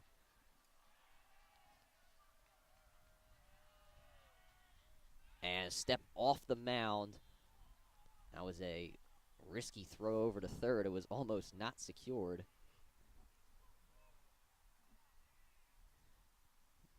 Nonetheless, it's still 3-1.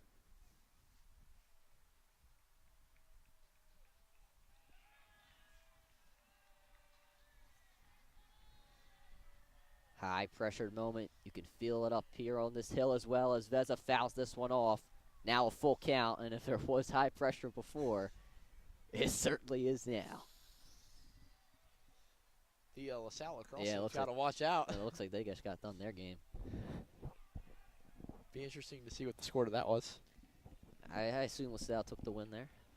Heading into today, LaSalle and the Prep combined in PCL lacrosse. That one hit softly, and the play is made to end the top half of the inning. St. Joe's Prep, they score one, but LaSalle prevent any more damage, leaving the bases loaded going into the bottom of the fifth. And Sorgi, even though the Prep, they got one back there, that one, it just felt a little demoralizing. Yeah, that's rough, Ryan. I mean, yeah, there's no other way to say it other than rough. Like, you had a golden opportunity there. When you can't convert on that opportunity, it's going to sting. But Hawks. As I was going to say, though, on the lacrosse side of things, LaSalle and the Prep outscoring their opponents in the PCL this year 242-29. Wow, that's something right PCL there. baseball much more competitive than lacrosse this season. I would say so. I would definitely say so. But Mirature Purtis going out for his fifth inning of work. He's pitched 80 so far, and I guess you'd have to say now is probably his last time. The Hawks, they do not want their pitchers going too much over their limit. I mean, the Prep, they took Chris Grasso out in a complete game shutout opportunity. So close for Grasso. And I believe he pitched over his pitch limit. Yeah. That's probably the only reason that he was taken out there. But now Mirature Purtis. We'll see what his limit is for Coach Muth. LaSalle looks like they're starting to warm up more guys in their bullpen. I cannot see the number as we speak. This is why we need intel guys. That's a new job I'm creating. We need to connect to the cameras probably hidden up in the trees. That's a good point. Oh, Sam Salmon wants to be the intel guy. Okay. It actually looks like their Hism is continuing to warm up, number 37. So never mind. It doesn't.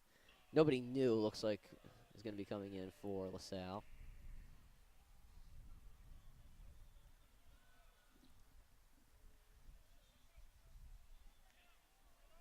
For LaSalle, it'll be Borgman coming up to the plate. He's 0 for 2 today. Grounded out in the fielder's choice in his first at-bat. As Mirature Purtis puts the first pitch in for a strike.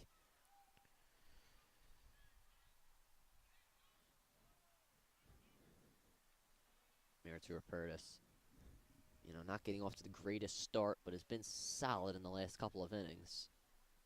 Borgman swings in the dirt on that one, called for a strike. Rupertus here is just hoping for a quick inning, I'm imagining. Yeah, you definitely need it if you are St. Joe's Prep. You want to get your bats back up to the plate. 0-2 to Borgman. And he fouls that one off. It's probably a good thing to have Borgman swing and miss on his pitches a couple of times as he maxes out with his exit velo of 100.9. So that is insane. Yeah. So you definitely like to keep him swinging and missing. 0-2 still to the reigning defending defensive player of the year of the PCL. This one softly hit to David Locker, fielded cleanly. Throw over to first is made for the first out of the inning.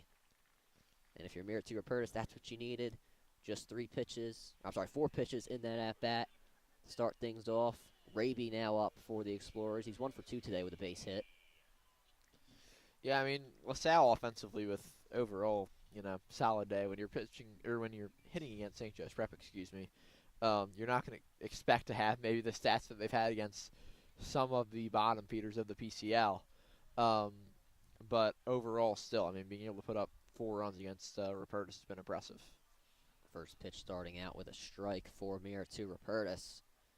And maybe if Rupertus goes quick in this inning, we could possibly see him for another. I think we've been kind of waiting for to see when Coach Muse takes him out. But yeah. He seems like he's ready to stay back in there, but he puts that one high and goes to the backstop, 1-1. Thankfully, no one on the base pass. Yeah, thankfully. We've seen a couple of pass balls today, which is advanced runners. The first run of the game Caden Schmidt. He came across the plate on a passed ball, so a lot going on there on the base pass for the Explorers. As I mentioned, Hism still warming up, so they're going to keep him fresh.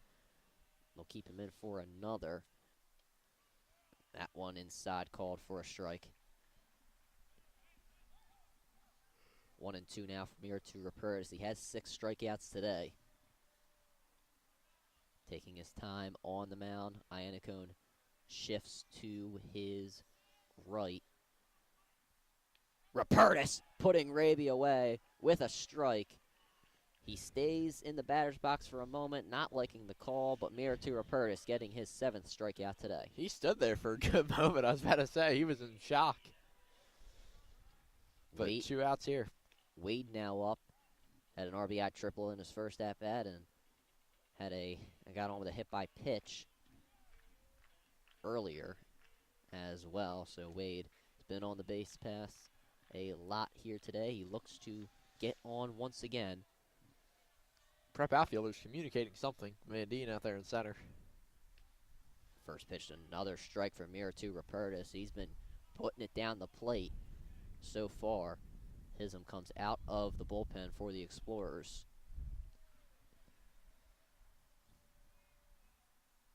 Wade looks at that one in the dirt. He's been check swinging a lot. Even if he's not really halfway going around, he's just kind of twisting his body a lot like he's going to go. So something very interesting to notice. Yeah.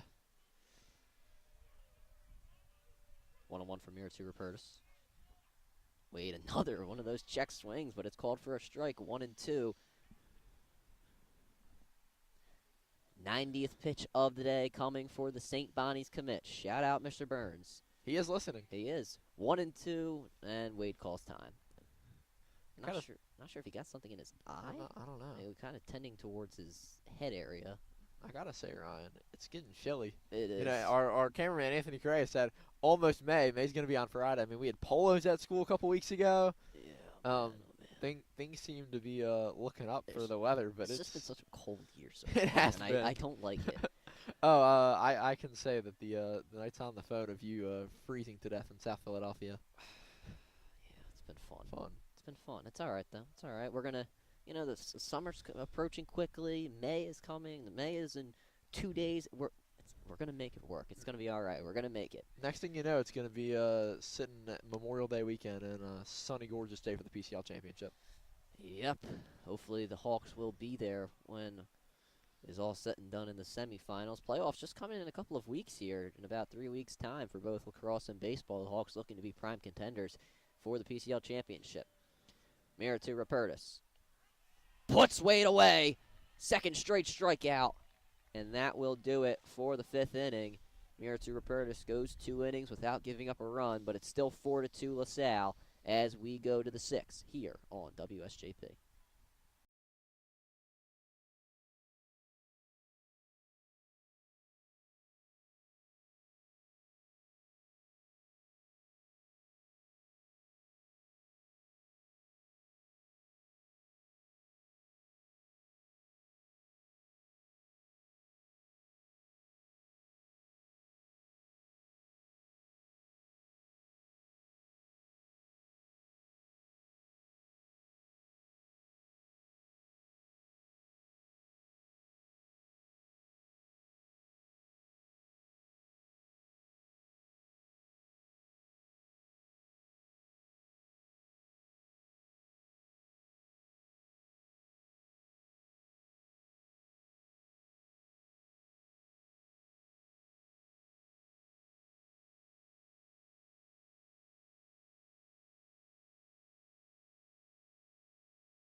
2 more to go here on WSJP. Will Ward looking to lead things off for St. Joe's Prep.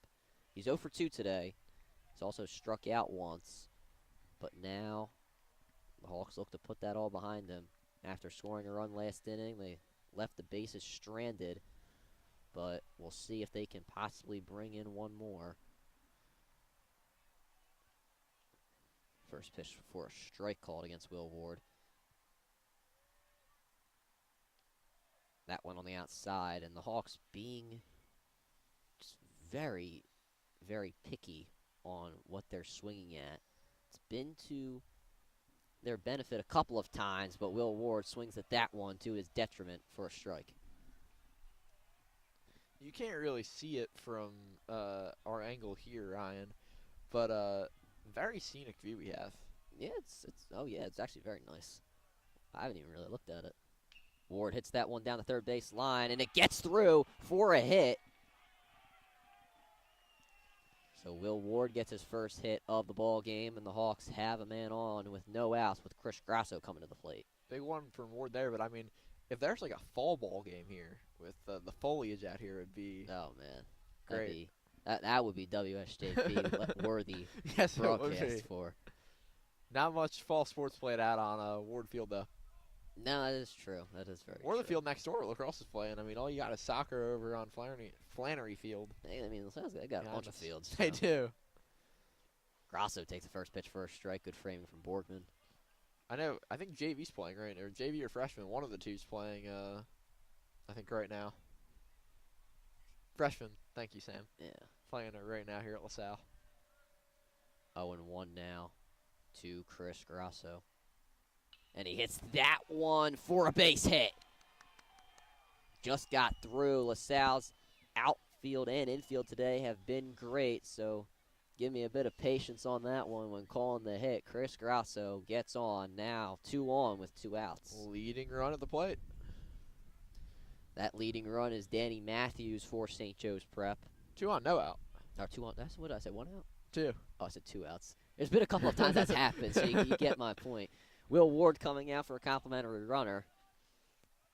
The complimentary runner thing still trips me up. Yeah, I mean, been watching baseball my whole life, so not used to it. It's just I don't know if it's just it's got to be a PIAA rule, not just a PCL rule. Yeah, I'd say we'd have to check the see what the other states do, if it's common or not.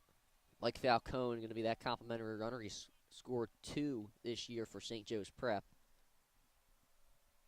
Looking to be the third. Danny Matthews 0 for 2 today. Looking to go 1 for 3. Throw back to second. Falcone is in there safely as it goes to the outfield. That was dangerous. Definitely.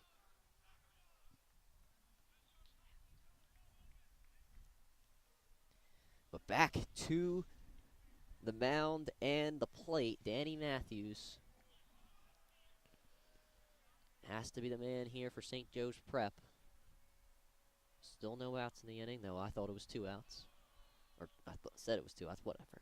We're just gonna move on. Yes. Never speak of that again. Keep it moving. Deleting that part from the broadcast. Nonetheless. At the end of the year, we need to come up with the WSJP bloopers.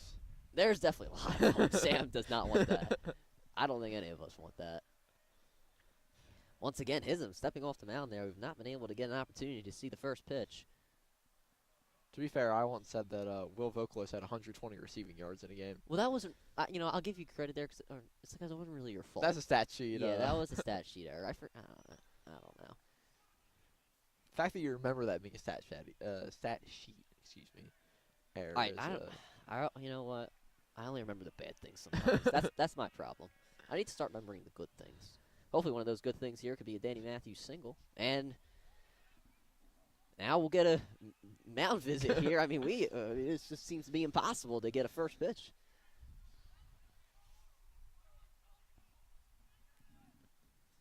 The Explorers looking to maybe start warming somebody up here.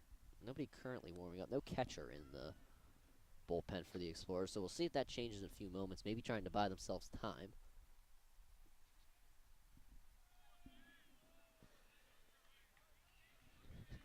Danny Matthews.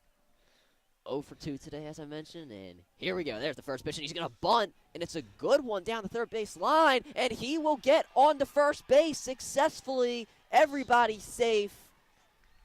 There are now bases loaded, no outs, with Jack Keenan coming to the plate. Talked about a golden ticket earlier, or the golden opportunity earlier. This is the golden ticket for St. Joe's Prep. They just got to cash it in.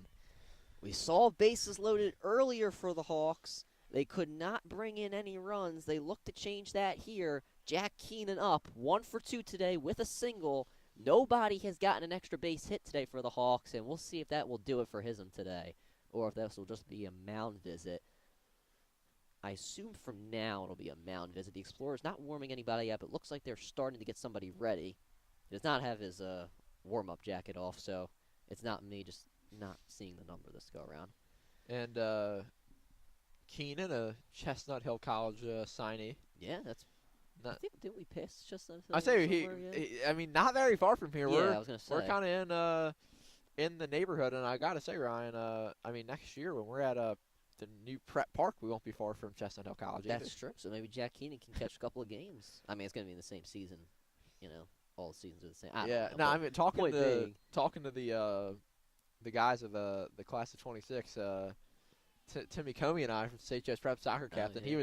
He was asking if he can get on a broadcast next year. Really? Yeah, coming back from SJU, hoping to see some more St. Joe's Prep soccer at SJU next year. That was fun. We had senior day there. I did the PA for the seniors. It was great. Was senior day there at Temple? Oh, it was at Temple. We played lacrosse at SJU. We didn't do soccer there. Oh, wait. Soccer championship is there. I got the red confused. You can see how that. You can see that mistake. I did. I'm still bragging that I did the senior day PA though. I'm not letting that one go. But here we go. Back to the game. Jack Keenan. First pitch to him, and he hits this one into center field. We're going to see a tag from third. So 1 run will score for St. Joe's Prep. It's now 4-3. Cut the deficit to 1. Trade a run for an out, Ryan. I'll take that bargain all day. So Jack Keenan with a sacrifice fly. Mike Falcone scores. Locker up. David Locker up. He's 0 for 2 today. Gotta love Locker. Sat next to him in Spanish last year. Ooh. Profe Unsworth. I was in her class as well, Spanish too. That was a fun time. 1 out now in the inning. 1 runner in scoring position, that being Chris Grasso. First pitch in the dirt. Everybody stays 1-0.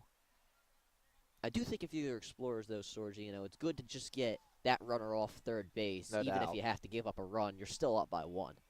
No doubt. Nobody being held on for St. Joe's Prep. Hism looking to get out of this inning with minimal damage. The Hawks have not scored more than 1 in any inning that they have scored in. Second pitch called for a strike. Borgman giving Hism the approval. This is where if you're LaSalle, they tighten up a little bit, get a little bit more tense. You're going to have to here. Both teams probably feeling the pressure as we speak.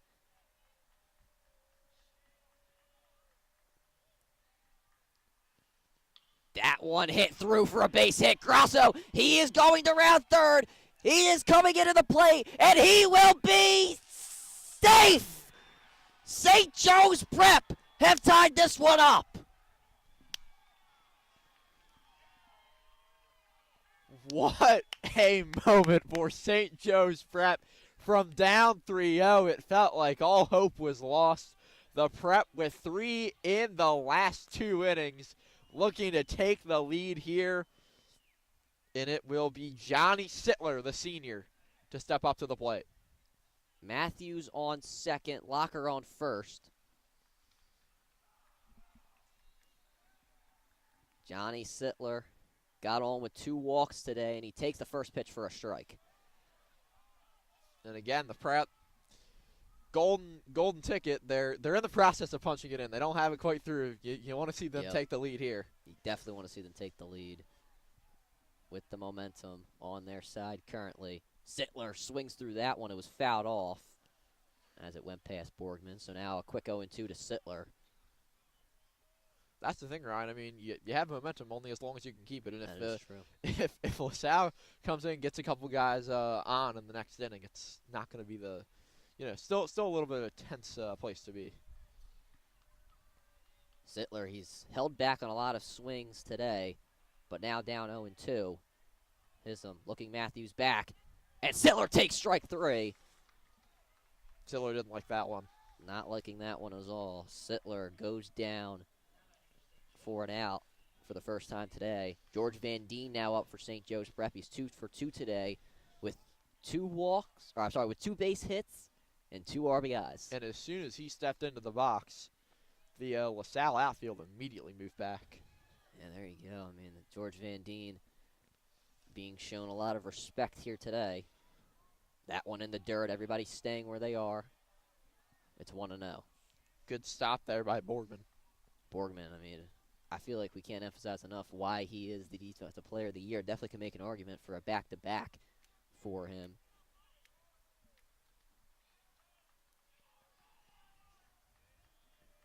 One and 0 to George Van Deen. Takes that one for a strike, and as I mentioned, the Hawks taking a lot of pitches today. It's been, to their advantage for a couple of times, but in the last couple of moments, hasn't really been for their advantage at all. But George Van Deen looking to get the top of the order up for St. Joe's Prep and maybe drive in a run. And he swings through that one for a strike. It's 1-2. I think the LaSalle outfield thought that was the end of the inning. Yeah, they did. But here we go. The LaSalle dugout. They are hype. Calls being delivered to the outfield. There is a lot going on here at Ward Field. But through all of that, we'll see what happens at the plate. Here it is. That one outside, 2-2. Great framing from Borgman. I thought that could have been called a strike. Now we will do this one again. St. Joe's Prep, they tied the game up just a few moments ago, and now they look to take the lead. It all relies on the back of George Van Deen. Here it is. Van Deen hits this one. Throw for a base hit. Matthews, he's rounding third, and he will score. St. Joe's Prep have taken the lead. What a moment for the Hawks. Down and out, as I said a moment ago, but they deliver. The ticket is punched. The money's in the bank. It's gaining interest. Top of the lineup coming up for St. Joe's Prep. It's Emilio Iannicone. He's 0 for 2 today with a walk, and once again, runners on first and second for St. Joe's Prep. Still nobody warming up for the Explorers, so they could possibly see someone from the field come in. We've mentioned that they have guys like that, and now the whoa, like the FSU thing. the FSU or Well, yeah, the FSU thing. I know the Chiefs do Yeah. it too. I'm more of an NFL guy, but nonetheless, Iannicone swings on the first one. It's 0-1. Used, by the way, by LaSalle on their game day post for today. The FSU War Chant. Oh, really? Yeah. I didn't. Something most schools use. The Prep uses it for the kickoff of football. There you go. I don't know. I don't really turn on the sound on Instagram. Maybe that's just me. 0-1, and Iannicone calls time at just the perfect time. Gets Hism to deliver a pitch there. You know me with PCLSN, I'm always trying to check to make sure the song's clean, so I have to check for music.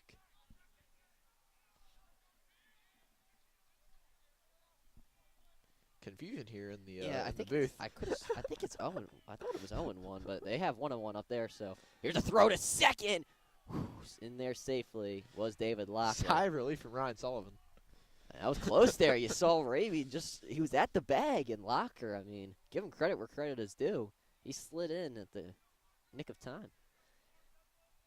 0-2. Iannicone, he's been on with a walk today. Has not gotten a hit. Third pitch of the at-bat called for a strike.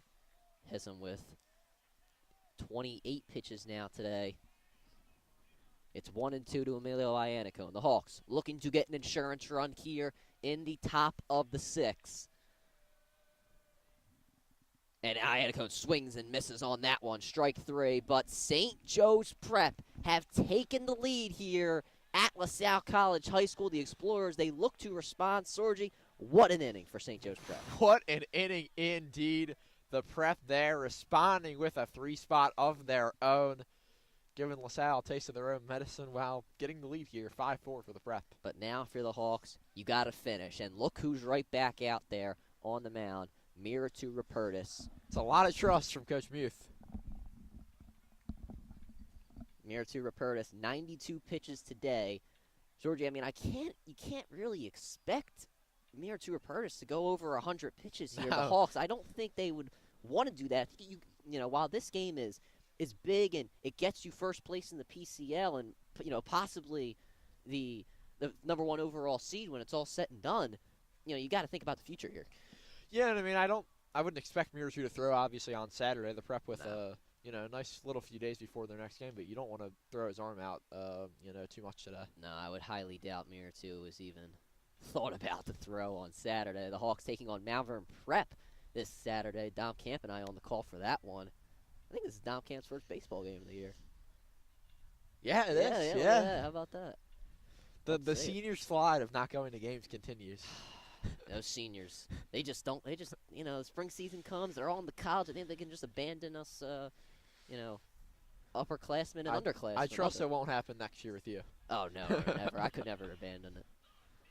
I have too much respect for St. Joseph's Prep. I have too much love, I guess I should say. Nonetheless, O'Connor coming up to the plate for LaSalle. He is 0 for 1 today. He also got on an error. First pitch, that one way in the dirt, 1-0.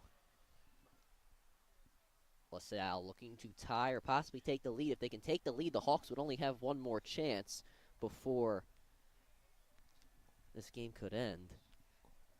1-0 from Miritu Rupertus. Puts it in for a strike. Beautiful framing from Emilio Iannicone, forcing O'Connor to step out of the box. 94 pitches now. Yeah.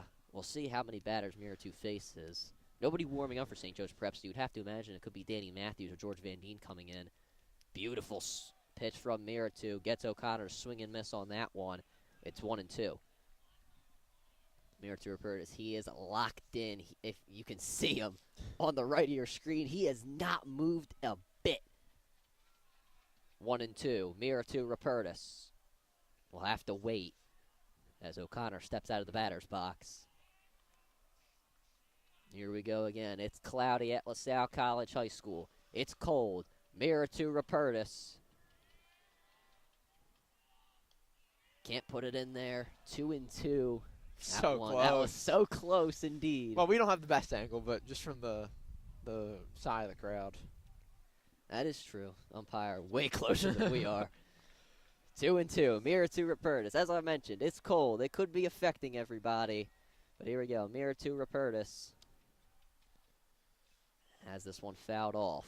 Those guys have too much adrenaline. Yeah, you can't gushing really through them to be cold. You can't really feel it. Yeah. Like, I mean, as a freshman football legend myself, I would feel the adrenaline, and then sometimes it would wear off. But you know what? It's all right. Also, we're a lot higher than That's they are. true. That's They're very down, true. which helps a little bit.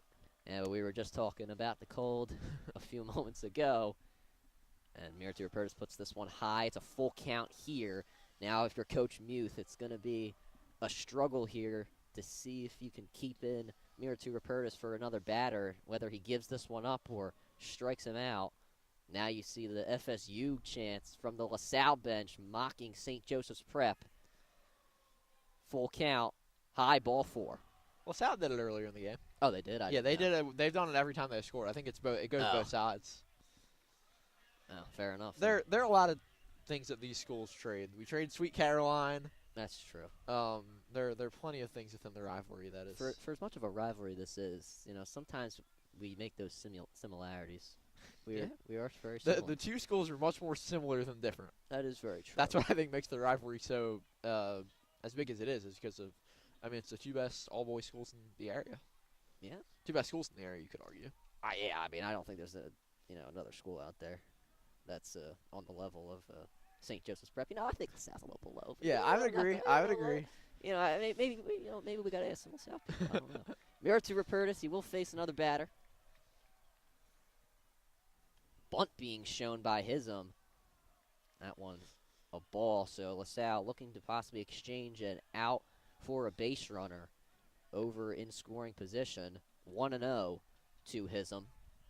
And now that we've criticized LaSalle and said the Prep's better, our entire LaSalle audience has left us. Yes, that is 100%. I just thought about that. Check swing, called for a ball. Iannacone held it there for a moment, wanting the strike, but he doesn't get it called. 101 pitches. Wow, that is something for Miritu Rupertus. The stamina is incredible. Way to battle back from giving those runs up early. There's a strike called. Iannacone fakes the throw down to first. And also, shout out LaSalle's scoreboard. They don't really have double digits, or triple digits on like most scoreboards. Yeah, they don't. They do. Sure. So a big shout out to them. 2-1 though for Miritu Rupertus. One runner on. Not a big lead being taken by O'Connor over at first. Off speed called for a strike. 2-2. 2-2, one man on here. I'm guessing this is probably Miritu's last batter of the game. Yeah, I would have to. You'd have to guess. Very, very interesting if he faces another batter. 2-2. Here it is. In there, strike 3 called. Got him looking. Miritu Rupertus, 9 strikeouts today. And they will take him out. Here comes the dugout, I apologize, to greet Miritu Rupertus. 4 earned runs for Miritu Rupertus. His 5th is currently on base. 9 strikeouts today for Miritu Rupertus. Way to battle if you are the St. Bonnie's commit. Shout out, Mr. Burns. Shout out, Mr. Burns, indeed. So we'll get a new pitcher here. I'll inform you of that in a moment. It will be Danny Matthews. Kyle Allman will move over to center field. George Van Deen will go to left field as Danny Matthews looks to close out the 6th inning on WSJP. We'll take a break and be right back.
Back out of here on WSJP.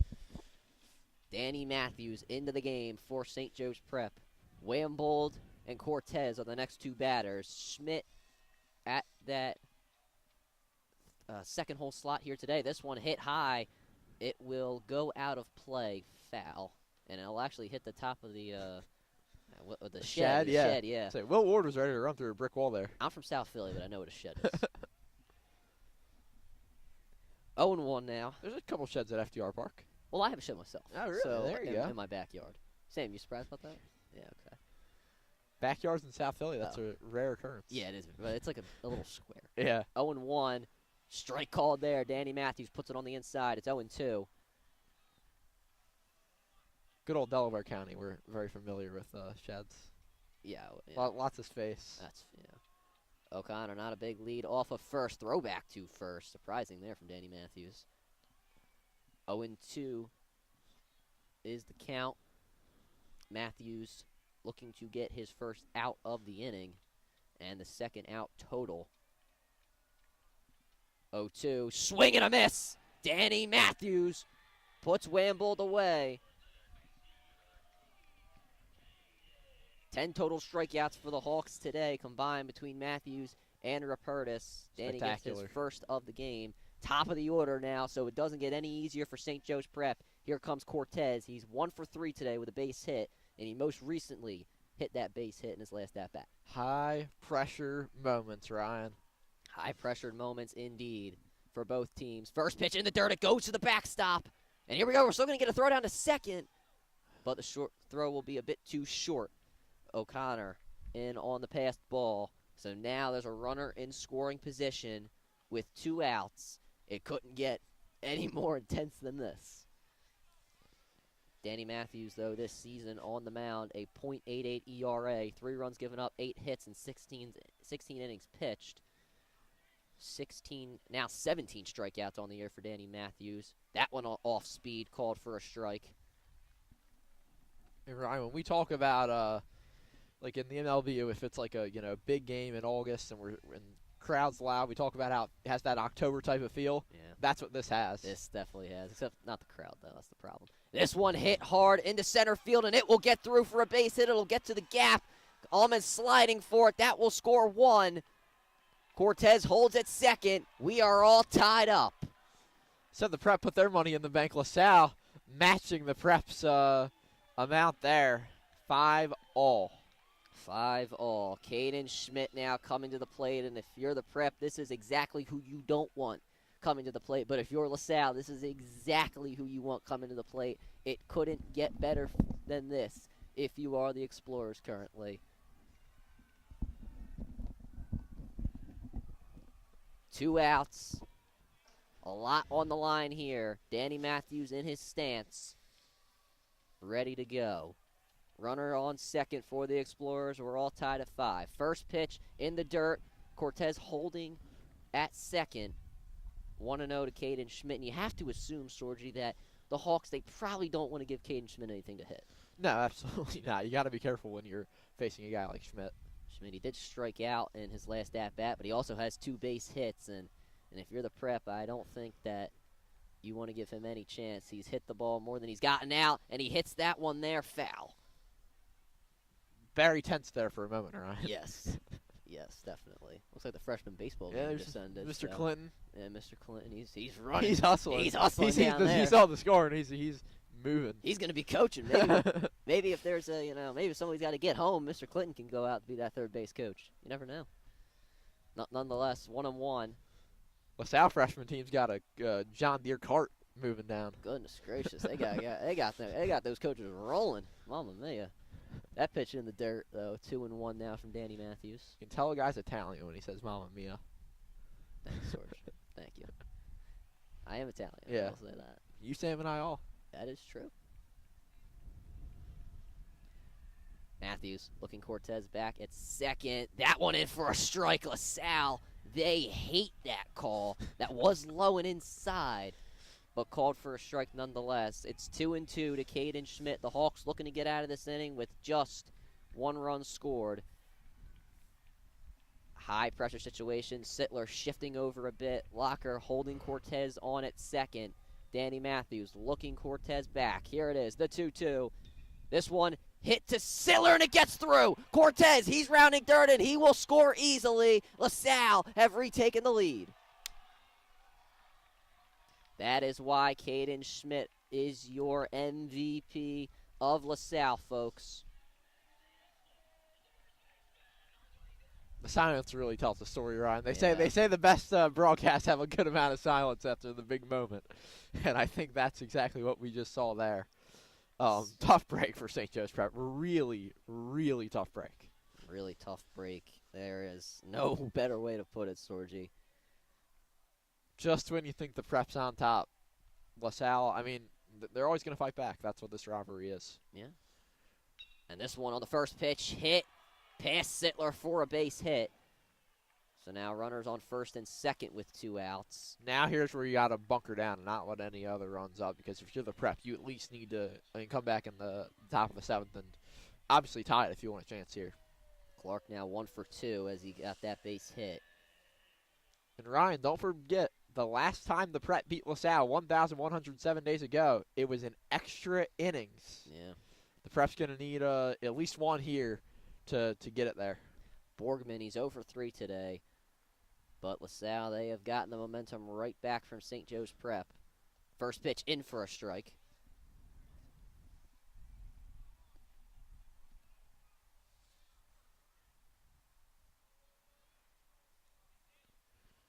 Borgman looking to keep this inning alive for LaSalle, add an insurance run, and he hits this one high. Van Deen forced to back up on it, and he makes the catch. But LaSalle have taken the lead. There is one more to go here on WSJP. We'll see if the Prep can tie things up when we come back.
There is one last chance for St. Joe's Prep. And for now, it all relies on Pat Vezza, Will Ward, and Chris Grasso. 2-3-4 up for St. Joe's Prep. 6-5 LaSalle. First pitch to Vezza on the outside for a ball. What an intro by you, Ryan. Thank you, Sorgi. I appreciate that. And that was not scripted. That was off the cuff. That was off the cuff. I don't really like working off a script. The rain's starting to come down a little bit now. I feel I mentioned that. Just like all good Jesuit things, it's completely off the cuff. Yeah, that's fair enough. Vezza has to move back a bit, but still called for a strike. Vezza moves back He on that moved one back again, again. and it's that one called for a ball, 2-1. Just a bit inside.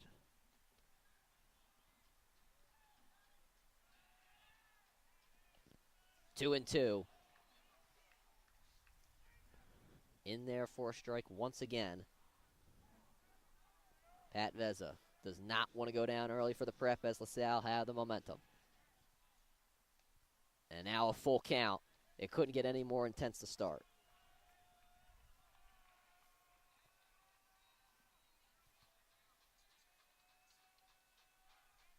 And Vezza hits this one to second. It's fielded cleanly. Never mind, it's not. It goes over the head of Raby. And Pat Vezza on. Good start for St. Joe's Prep. Vezza gets on base. That's what you need there as the rain is starting to come down a little bit more. Oh, goodness. Hopefully the Prep can get a run, or get 2 runs. And get him quick. Get it out of here, yeah. So Pat Vezza reaches on an error there as Will Ward will come up. He's 1 for 3 today with a base hit. The Hawks with no extra base hits today. And you got to give them credit where credit is due. They are in this game with that. It's a good thing we have a bit of a cover on the MacBook. We didn't take it off. So shout out to shout out to the tripod bag. Yeah, shout out to the WSJP crew. Yes. Shout out to all WSJP members. Just like how we shout out all departments at the Prep. Yeah. The 4 of us here. We got Cristiano on the photos. Oh, yeah, Cristiano's here. Oh, Oh, my goodness. I'm responsible for him. Will Ward, it looked like he was something with his equipment. So now the Prep and LaSalle, they're going to have to adjust here with a bit of rain now coming in. We haven't seen rain since the first inning. Veza taking a big lead off of first. And the rain, that could have been a reason that Ravy, he dropped the ball. Here's a bunt. And this one goes to the mound. Hism gets Veza at second. And they're going to say there was interference at second from Veza, Wow. which prevented.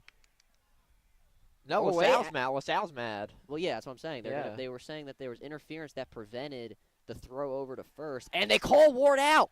They call Ward out on interference from Pat Veza over at second. And Bobby Muth running faster than a cheetah. He is. Yeah, he is not going to be happy. Oh, hustled. he is. He is not happy. I didn't even see him run across from first or from home from the dugout. He was so quick. Coach Muth, he is livid to say the very least. And now there are 2 outs. Double plays have plagued the Prep this entire day. Coach Muth is absolutely livid currently. And that, I mean, for good reason, Sorgi, that could just be the reason that LaSalle walks out with a victory today. I'd love to see the replay on that. We're so far away that the people at home have a much better angle than we do. Shout out to our camera, and shout out to Anthony Correa on the camera. Yeah. I know he got a good view on that one. So we'll see if there was possible interference. You know the Prep, they are going to be reviewing that one once this game concludes. But for now, we have to move back to the task at hand, which is trying to get a base runner. That one going to the backstop, called for a ball. Now the Hawks, they all of a sudden go from just 1 out to a man on first to 2 outs and nobody on. It's going to take a lot for St. Joe's Prep to get something done here. So we'll see if Chris Grasso can lead them off. No mistakes can be made. Grasso holds back on that one. Another ball called.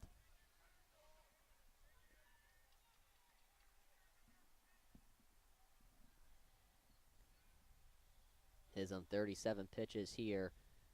Grasso holds back again, but this time called for a strike. Ryan, I just saw the angle our cameraman Anthony Correa showing.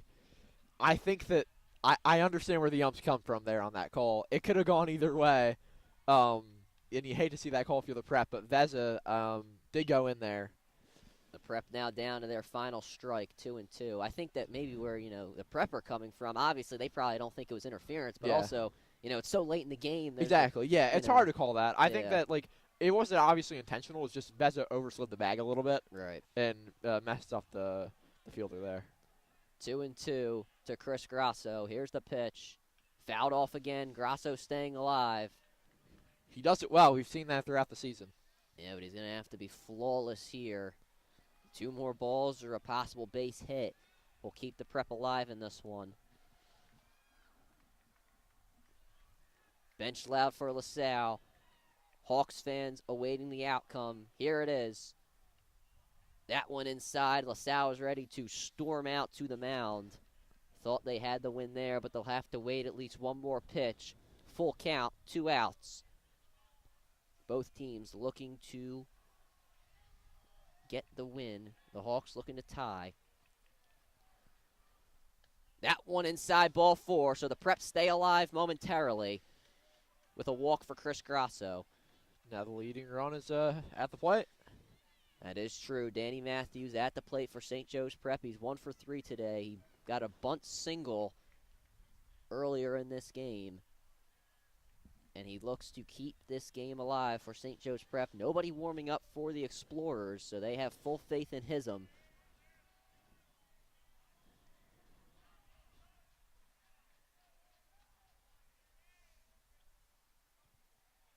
And Coach Muth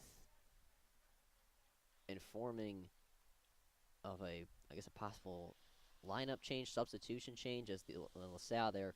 There's going to be a complimentary runner, I think. There will be. It's going to be John Weaver. Seen him on the base pass before today. So we have Chris Grasso, who has been very solid at stealing bases and scoring runs. They elect to take him out and put in Weaver. They want their best. They do. They want one of their best base runners. Weaver and George Van Deen make the argument for either.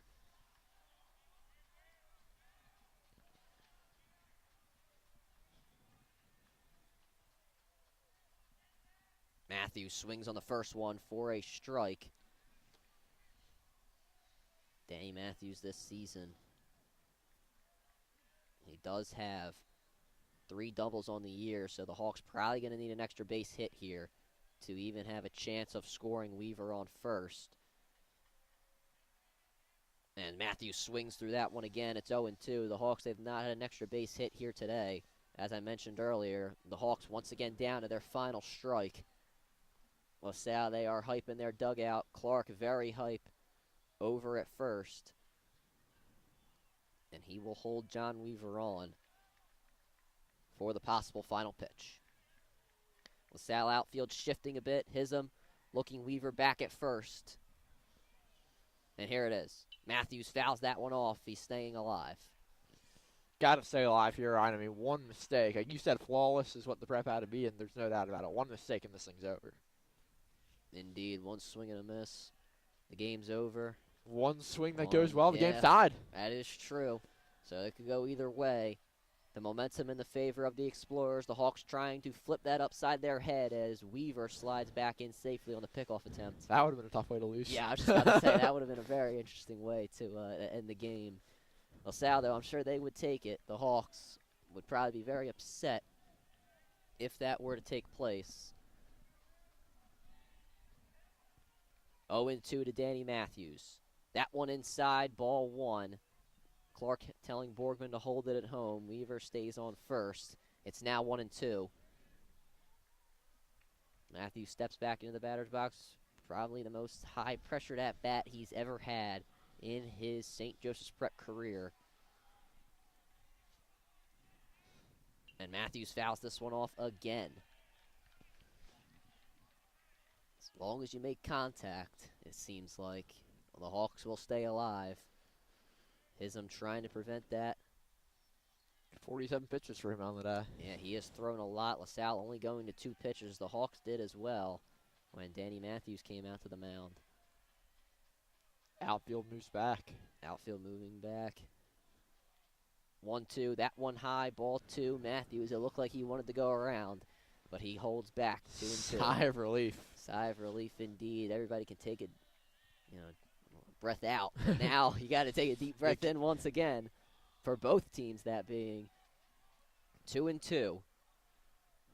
Matthews hits this one into center field, and the play is made to end the game. LaSalle, they defeat the Prep 6-5 at Ward Field. The Hawks, they have not defeated LaSalle since 2023, and that will remain until further notice.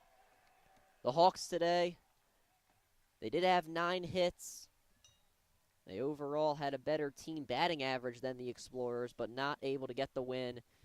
Upcoming, though, on WSJP, we will have Lacrosse Senior Day tomorrow, 4 p.m. versus Roman Catholic. Saturday, baseball, 11 a.m. at Malvern Prep. And then next Monday, baseball back in the PCL at Devon Prep, 4 p.m. From myself, Ryan Sullivan, my color analyst, Anthony Sorgi, our producer, Sam Salamone, our cameraman, Anthony Correa, and our photographer, Cristiano Forcina, we say thank you, have a good night, and go Prep.